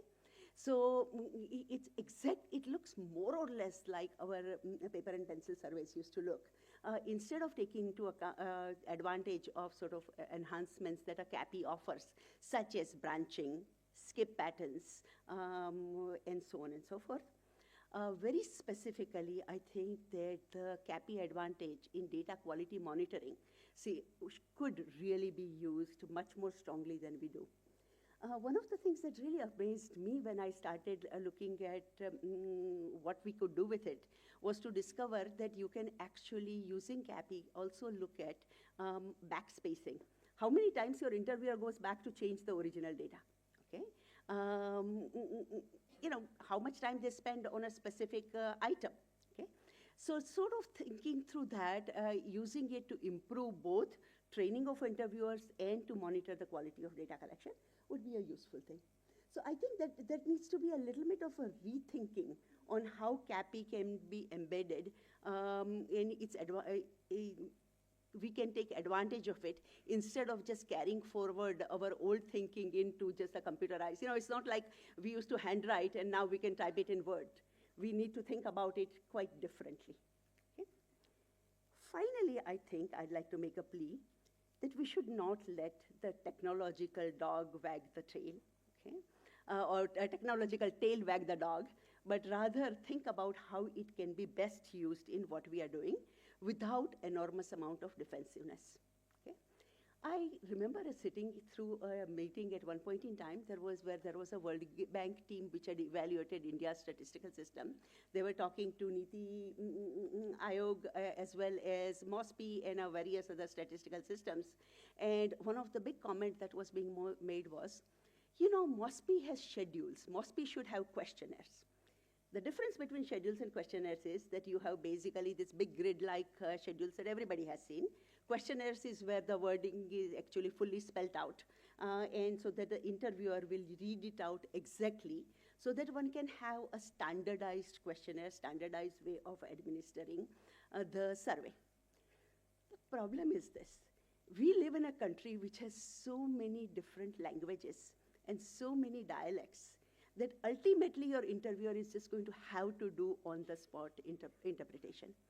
Even when our survey instrument is translated into Hindi, interviewer is going to go and translate it while administering it into Bhojpuri, Maithili, Brij Bhasha, etc. Okay?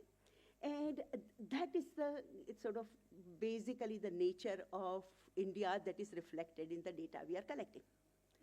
Now, actually, survey methodologies are not all agreed upon standardized survey methodologies. Okay?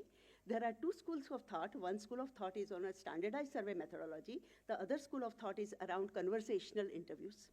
Okay? And in fact, one of the things that we could be doing is to say, okay, we are going to develop data collection systems which are sort of very consistent with the kind of on-the-ground challenges that we face in India, and actually document it, write it up, disseminate it. Okay? So it just seems to me that there are a variety of ways in which we can both include technology, we can improve technology, we can critically evaluate technology. And I don't think we can do that without self-consciously developing a system in which it can be done. So for example, a research unit within MoSPI, okay, with a large number of collaborators and partners nationally and internationally might be a very good way of doing it. Okay? I think historically, Indian statistical systems have been sort of operating on a principle that we are the data collectors and others are the data analyzers. Perhaps it is time to rethink that, to say that, okay, we not only collect the data, but we also are the best people to interpret our own data. We are also the best people to innovate data collection methodologies, and let's focus on it. Thank you.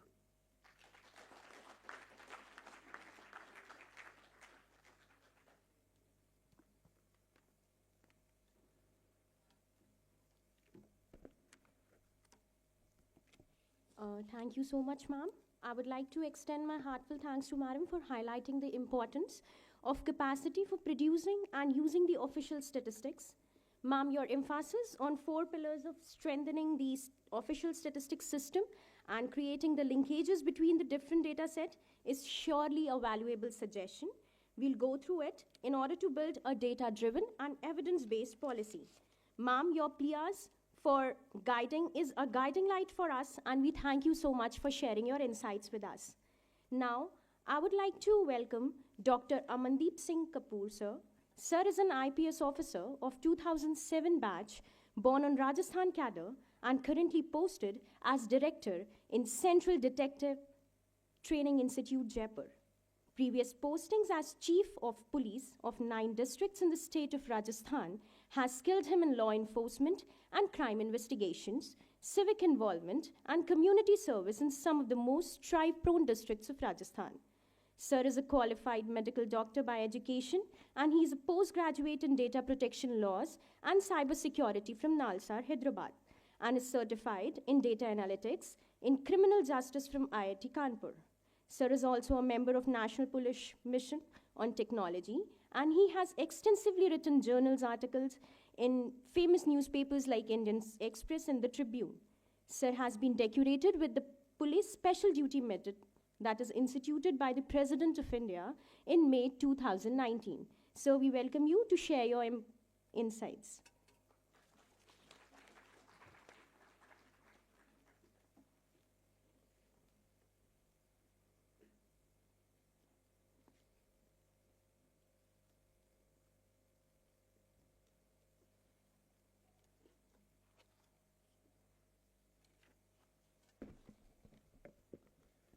Thank you so much.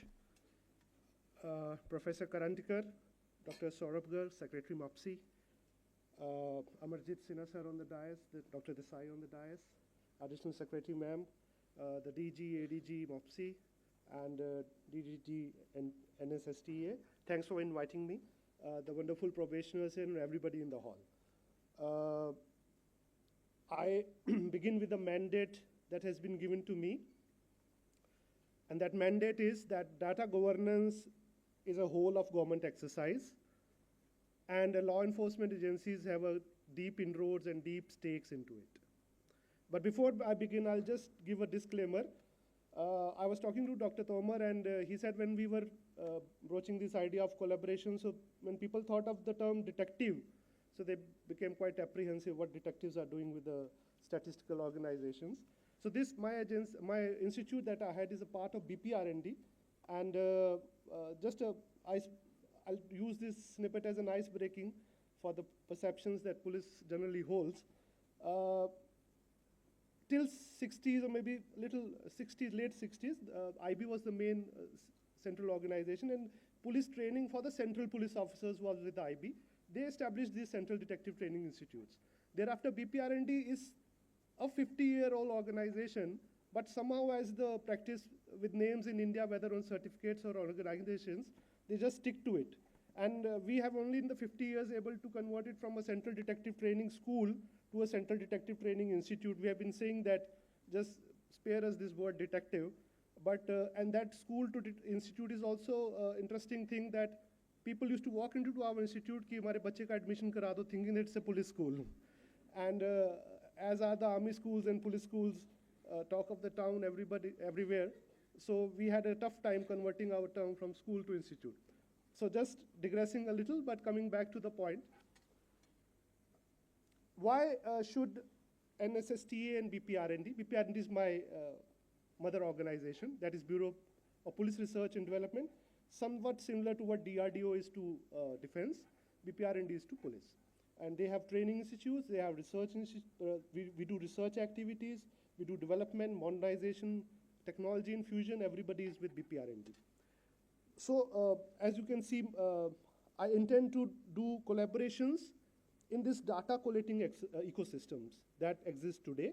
And I am here to give, just as I said earlier, law enforcement's perspective. So now, data and data science has been existing since ages. This organization, this ministry, is dealing with data science as the statistics or economics do since ages.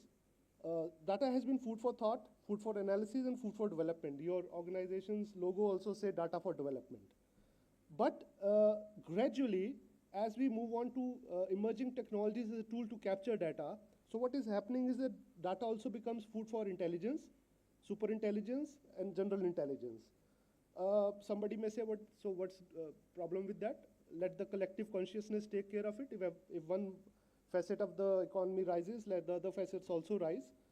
But here comes the point of view of a law enforcement organization or agency or person, that somewhere the information asymmetries creep in, biases creep in, and dangers of data, cartelization or monopolization creep in.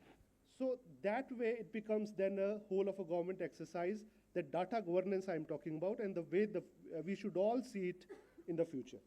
So LEA is obviously focuses on crime, law and order, delivery of services, but the last part I want to say is the disruptive pushes. And here, what Dr. Desai was also mentioning, we will like to focus on data quality. We like to focus on the data integrity. We like to focus on data privacy. And there we need some hand-holdings from organizations like NSSTA or similar ministerial approaches that we'll be focusing on. Templates of the policing in this age is because our institute, BPR&D, conducts National Security Perspective Program, a 3-day program for all probationers. And I've offered this time. Last year we had IRS probationers, a batch of 100 IRS probationers, and we gave them a national security module. And we talk about similar things that I intend to do, and I've offered that all of you wonderful probationers should visit and be sent to our organization as the Indian Postal Service in the IRS, IT, IRS, Customs. And there's a push from PMO and MHA that there should be, at least the national security perspective should be common across the table. And BPR&D is doing just that work for everybody. So this is the way we look at the policing in the digital age. Some things we can do it ourselves. We have already done this because not data is something difficult to handle. Police also has moved from legacy systems to cloud-based programs or some automations or some communications, better communications and data sharing. But as I said earlier, I'm more worried about the information asymmetrics. You're all economists or mathematicians or you must be knowing these two wonderful Nobel laureates who gave this theory, Joseph Stiglitz and George Akerlof. So what they said was that whenever there's information asymmetry in the market, what you get is rotten lemons, and this causes the entire market to collapse or contract it into adverse selection of low quality products. So this is something we don't want for our data as it exists today, because I'll also be talking that data governance rests on data sets. And when data sets are not collected properly, the quality is compromised. Either the lack of data or the monopolization of data, both create asymmetries. And that is something we should be worried about, that they don't occur, both of things don't occur, and we have a semblance of sanity there. So how we remove asymmetries is to, at the cutting edge, there should be no contempt of new ideas, and at policy positions, there should be, at least logic should not be fuzzy, there should be clarity in that. We do hackathons, conferences, workshops at our academies to basically embrace this point. And we have been embracing digital tools. This is something, if you want to have an outlook of what policing has been doing in this, we can share with you as well, like the AI and machine learning is into this. And when I talk about predictive policing, that's a very interesting point I'll make here at this forum. Predictive policing was one thing given to us by mathematicians. And predictive policing is one thing now the mathematicians are saying that it should be put a break on. I'll show you some photographs. This is the predictive policing exercises as it started in the New York and other areas of Los Angeles. There's the legacy of predictive policing in policing that came. And that creeped in a lot of biases into it, like on the basis of color and on the basis of other attributes, thinking that whatever machine says is the best thing we should understand.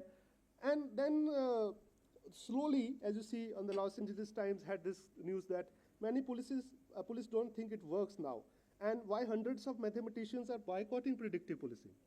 So there, what I understand is, as Sinha sir also said, that here the accountability framework was not applied at the right time. So this is how we should understand that where the accountability frameworks in our data ecosystems, when we talk about the government, should be there in the right time at the right speed also. So this is something I was interested to broach you with. And this is the focus areas. I call it the new ABCD, the artificial intelligence, the blockchain, the computing, and the data governance. I'll be interested in the last part, the data governance. We have to, as Adil sir was saying, that the speed is the key here. So we have to be proactive here. We should anticipate what we want to do, invest in it, collaborate.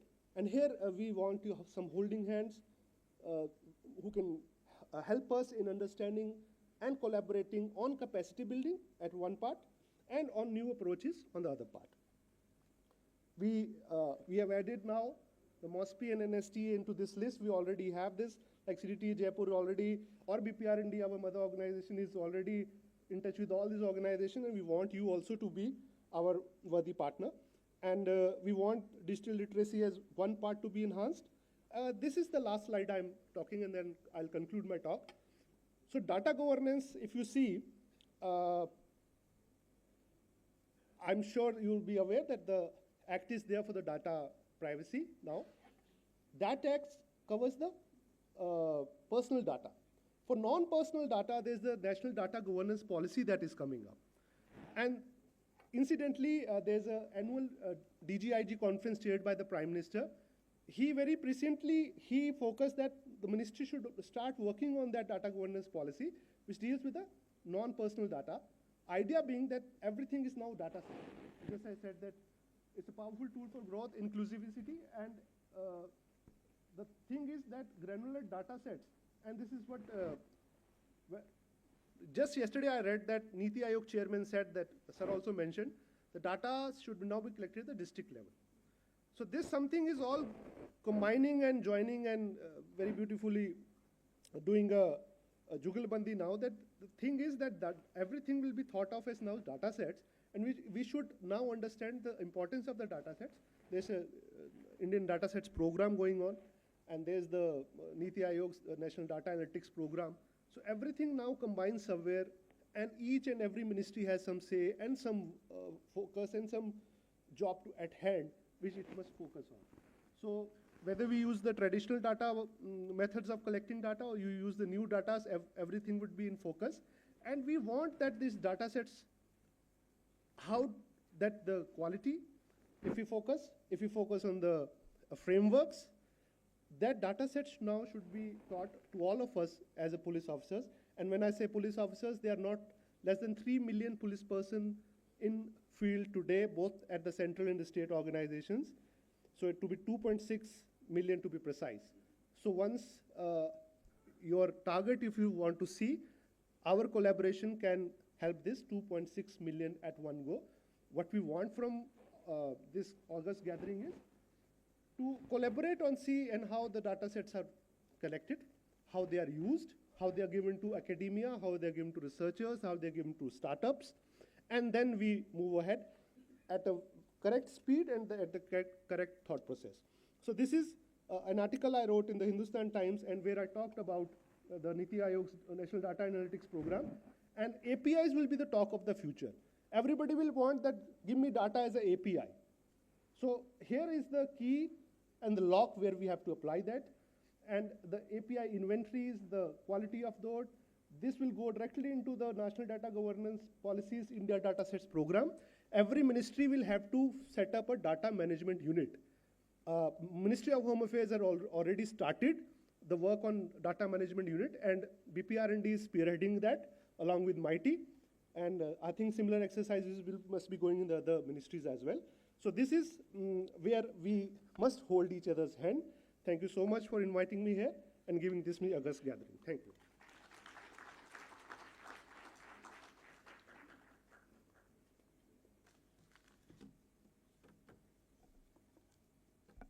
Thank you so much, sir, for sharing your insights and capacity building collaboration in data collating ecosystem law enforcement perspective.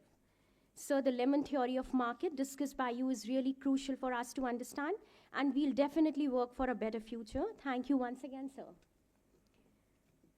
Now moving forward with the session, we have representative officers from 2007, 2008, and 2009 batches of Indian Statistical Service to share their experiences of old good days of trainings. So for this, I would like to welcome Dr. A.K. Panigrahi, Director, sir. He is an ISS officer of 2007 batch of Indian Statistical Service. Sir is currently holding the position of Director at Enterprise Survey Division, National Statistical Office, MoSPI, Calcutta. Sir has been awarded PhD degree from Institute of Social and Economic Change, Bangalore, under the University of Mysore. He has 18 years of working experience on official statistics, which include annual survey of industries, data processing, report writing, trade statistics, etc. His research papers on industry-related issues have been published in various peer-reviewed journals. So please enrich us with your experience.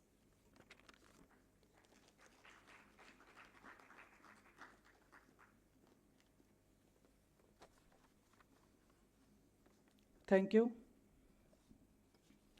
Respected Professor Rajiv Lakshman Karandikar sir, Chairman NSC, Shri Adil Jomel Bhai, Chairman CBC, Dr. Saurabh Gar sir, IS Secretary MoSPI, and all DGs and ADGs and other dignitaries and esteemed guests and ladies and gentlemen.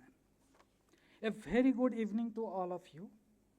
It is an honor to stand before you today as a representative of ISS 2007 batch and the first batch of NSSTA on this special occasion, the 17th Foundation Day of the National Statistical Systems Training Division, erstwhile NASA, National Academy for Statistical Administration. Today, as we celebrate 17 years of excellence, I feel privileged to share my journey and experience as a trainee at these esteemed institutions. Joining NSSTA has been a transformative experience, one that has deepened my understanding of statistics, governance, and policy applications. From the very first day, we were introduced to an environment of rigorous learning guided by distinguished officers, faculty members, and experts. And we have lots of experience, so I will summarize just 2-3 experiences I will share here, all of you. So we have joined ISS on 4th February 2008 at Sardar Patel Bhavan, MoSPI, New Delhi. During 2008, the training division was at 8th floor of Jivan Prakash building, KG Mark, New Delhi. The major challenges during that time was where to stay and commute to office. And during that time, we had informed that NSSTA had already been built and the training division may be shifted at any time. One day, training division had arranged a bus to visit NSSTA campus along with one escort officer. For that visit, we have reached at Parichok, and after little bit confusion and about direction and route, finally we reached NSSTA campus. And during that time, only few security guards are in charge of this campus, and only Golgatia University and Expo Mart are in the Knowledge Park too, and nothing was here. And during that time, one task had been assigned to our batch for designing NSSTA logo. What you have seen this today, this logo right side, all of my batchmates had submitted their proposal for the NSSTA logo, and finally this logo of NSSTA had been accepted and approved by the competent authority, which was designed by one of my batchmates. On this day, that is 13th February 2009, finally NSSTA inauguration was happened, and all of our batchmates were allocated to work as protocol officer to welcoming dignitaries for this occasion. Finally, around June or July 2009, one office order had been circulated in which all the probationer of ISS 2000 batch had to stay in the campus compulsorily. Just we were waiting for that moment and finally stayed in the hostel campus happily. After few days, ISS 2008 batch had joined in this campus. Though there are issues such as security, transportation, medical facility, quality of food in canteen, internet, computer facility, and mosquito as well, but everything had managed slowly. This NSSTA is the identity of our service. Almost all India services had their own academy for training their officers. After completion of foundation training of around 100 days, officers training have to proceed to their own academy for other part of the probationary training. At that time, We have given feedback for gym, yoga, foreign training model, etc., and some of them had already been implemented now. The structured training at NSSTA had not only strengthened my technical proficiency in statistical methods and data analysis, but also broadened my perspective on how statistics plays a crucial role in shaping evidence-based policymaking. Beyond the lectures and hands-on training, NSSTA has been a place of collaboration, discussion, and inspiration. The interaction with experienced officers, guest speakers, and fellow trainees have provided invaluable insights into real-world statistical applications. The exposure to various government data systems, national surveys, and policy frameworks has given me a new appreciation for the critical role that statistics plays in governance. As we celebrate this milestone, it is important to acknowledge the significant contribution of NSSTA in building a robust statistical system for India.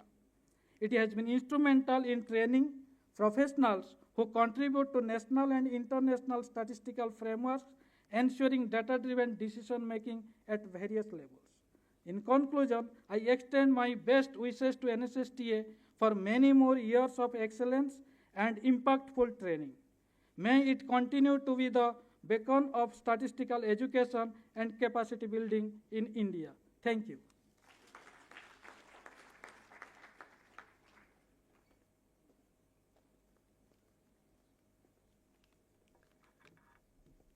Thank you, sir, for sharing your experience of this incredible training that you had. So surely NSSTA carries this legacy of training its wonderful officers beautifully. Now I would like to welcome Shri Shailesh Kumar sir. Sir is an ISS officer of 2008 batch. Sir is currently posted as Director Finance and IEC in Ministry of Rural Development, and he belongs to 2008 batch of Indian Statistical Service. Sir is taking the responsibility of examining the policy formulation from financial perspectives and release of funds. So please share your valuable sites with us. I welcome you.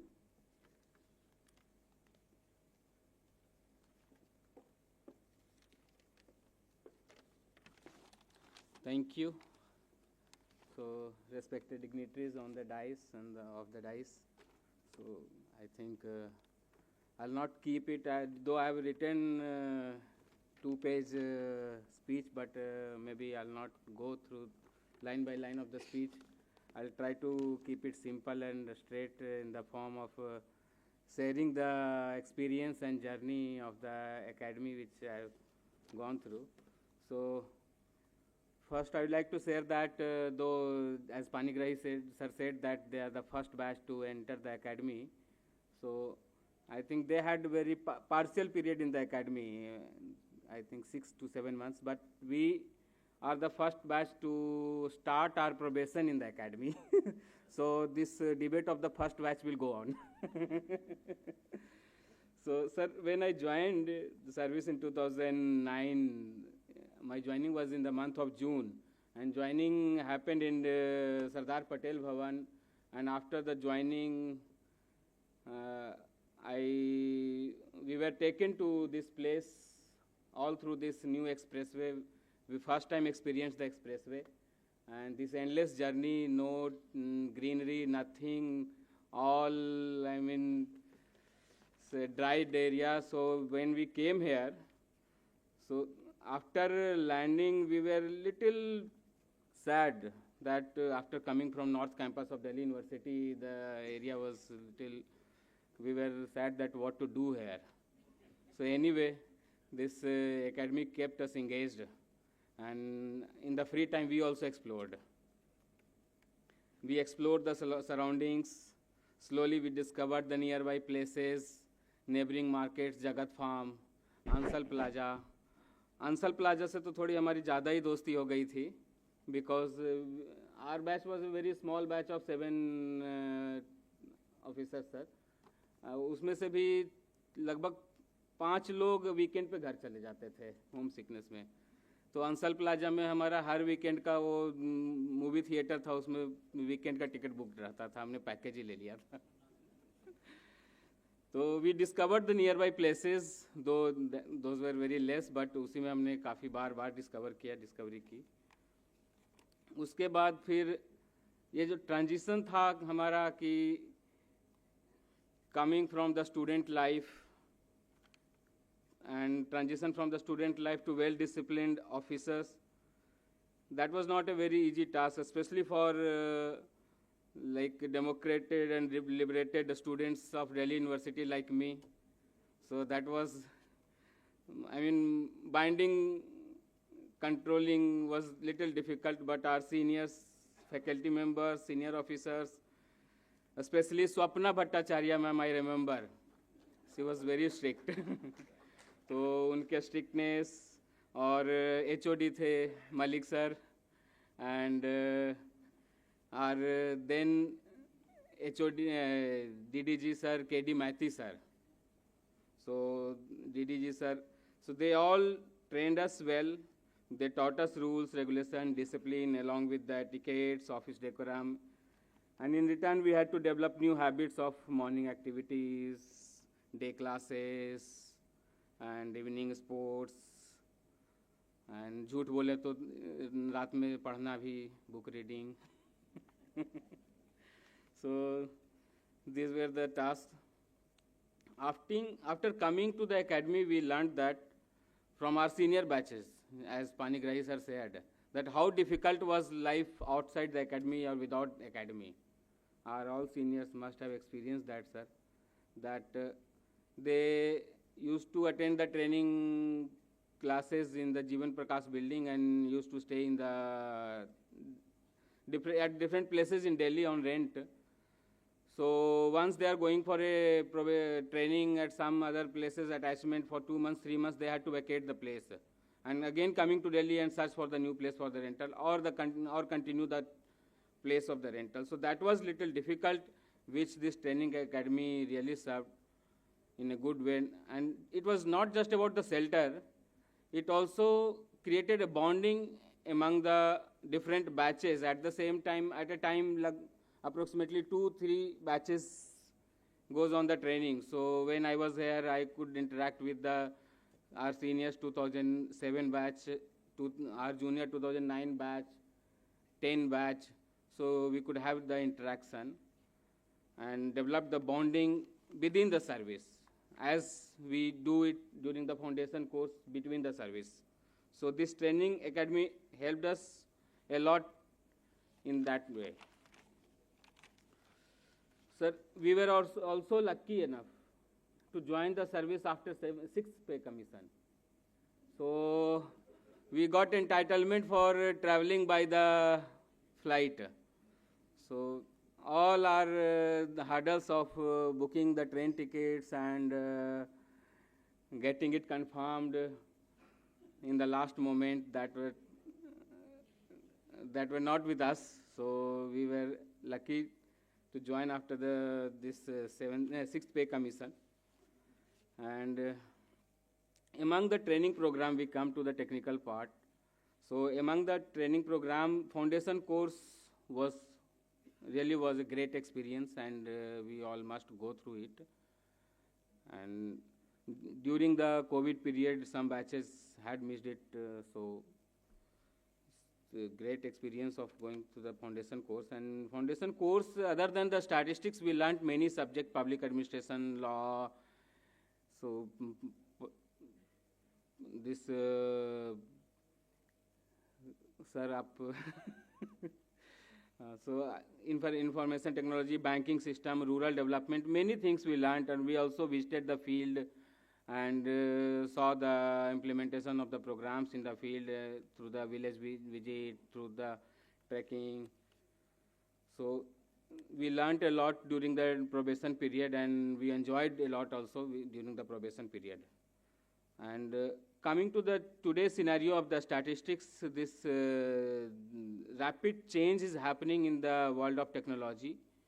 So as sir mentioned about the technological change and adoption and the speed to improve the data quality, etc., we really need to learn on those things like artificial intelligence, machine learning, big data analysis, and MIS-based implementation and monitoring of the schemes. Ministry of Rural Development is actually doing a lot of things out of these, like MIS-based implementation of the schemes. We are not just collecting the data, we are generating the data through the transaction. Like under Pradhan Mantri Awas Yojana, if we see, the sanction of the house is done through the MIS, and once the house is sanctioned, that data is generated to our system.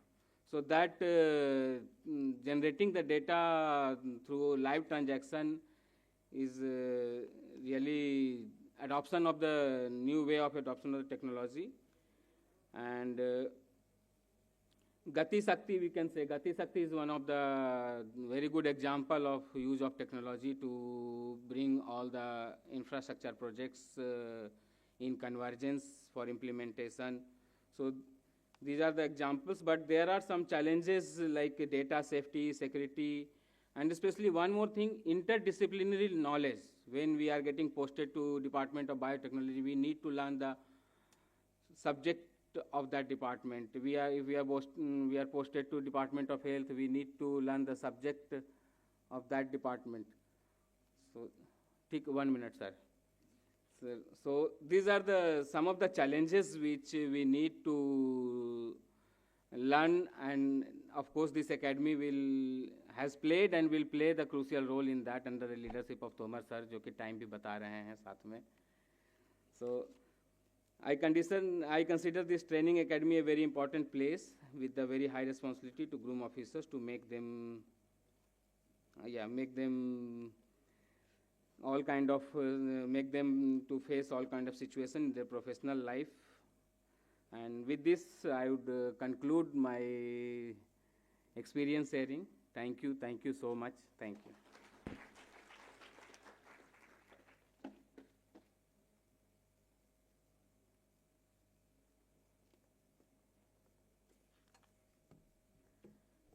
Thank you so much, sir, for sharing your interesting experience with us.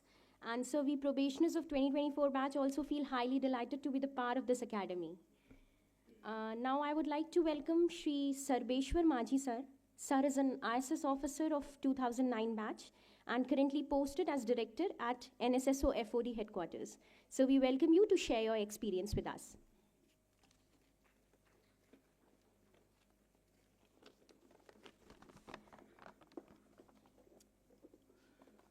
Respected Secretary MoSPI, Dr. Saurav Garg sir, DG Central Statistics, Santuchi sir, DG Data Governance, Mesram sir, retired DG sir, ADGs and DDGs of MoSPI and other ministries and departments of Government of India, respected Amarjit Sinha sir, and Sonal De Madam, and Dr. Amandeep sir. My dear colleagues of Indian Statistical Service and other officers present here, a very good evening to all. It's a great pleasure and honor for me to be present here at my alma mater, NSSTA, after a long time for the celebration of its 17th Foundation Day. I thank NSSTA for inviting me, for sharing my training experience and way forward. I joined this academy in early 2010 when it was fully functional, unlike 2008 and 7 batches. And training modules were meticulously planned to cater to the needs of that period for a newly joined ISS officer. We had also foundation course along with the other civil service officers that really enlightened more insights on understanding governance of the country, which is very generic in nature. Besides, special training on economics, there are ample modules of statistical applications in the areas of socio-economic development, surveys, administrative statistics, and information technology. Out of all the training modules, I found that state statistical strengthening project, I think currently, I don't know whether it is in bug, is of more important one, and so as a district attachment, though it was comparatively less emphasized that time.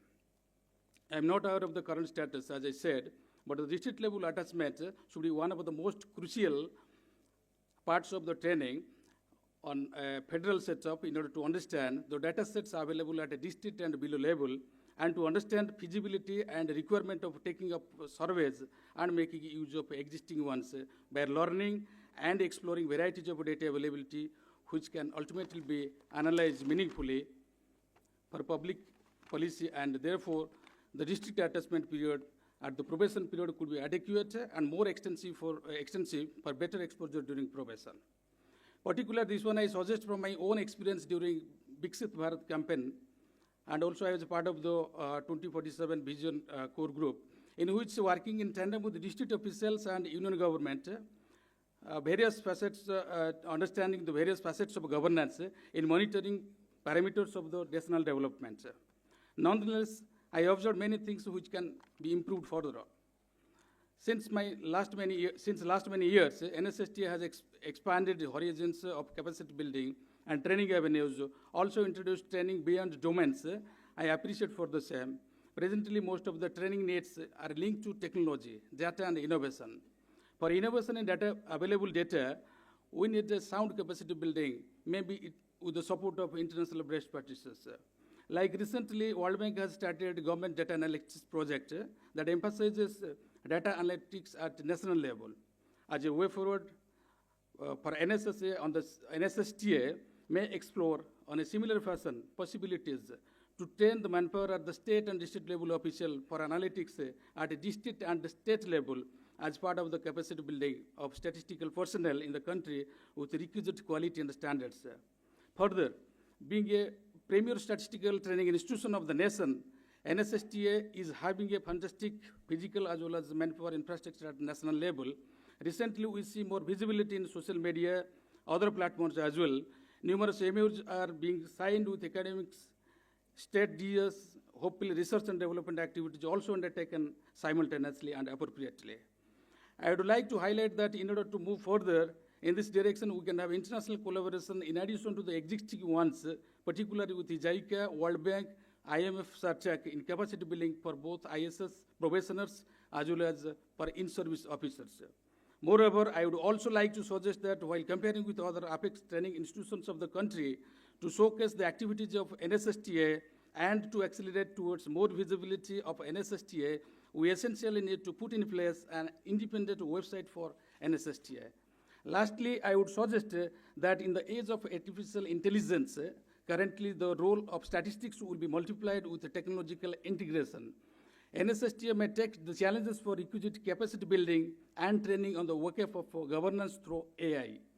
I congratulate every member of Indian Statistical Service on the foundation day of our alma mater, NSSTA, and also wish everyone for a dedicated and committed public service at our respective positions and contributing to national development. Thank you all. Jai Hind.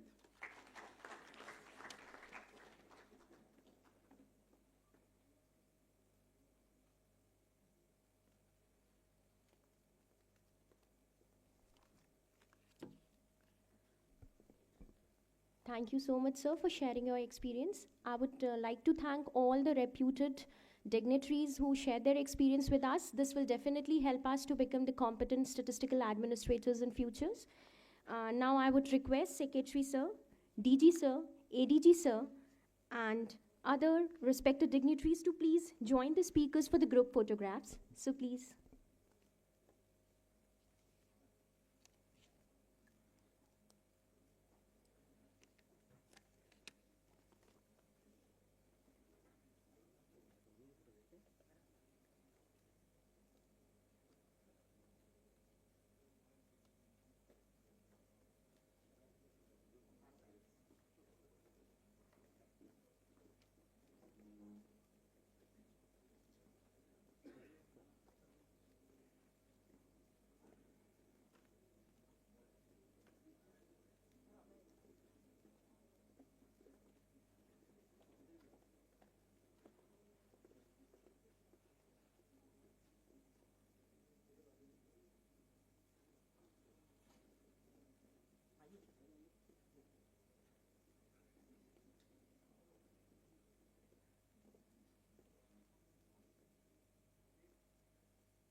Thank you, everyone. Now we'll disperse for a little break and we'll shortly assemble for the cultural events. Thank you all.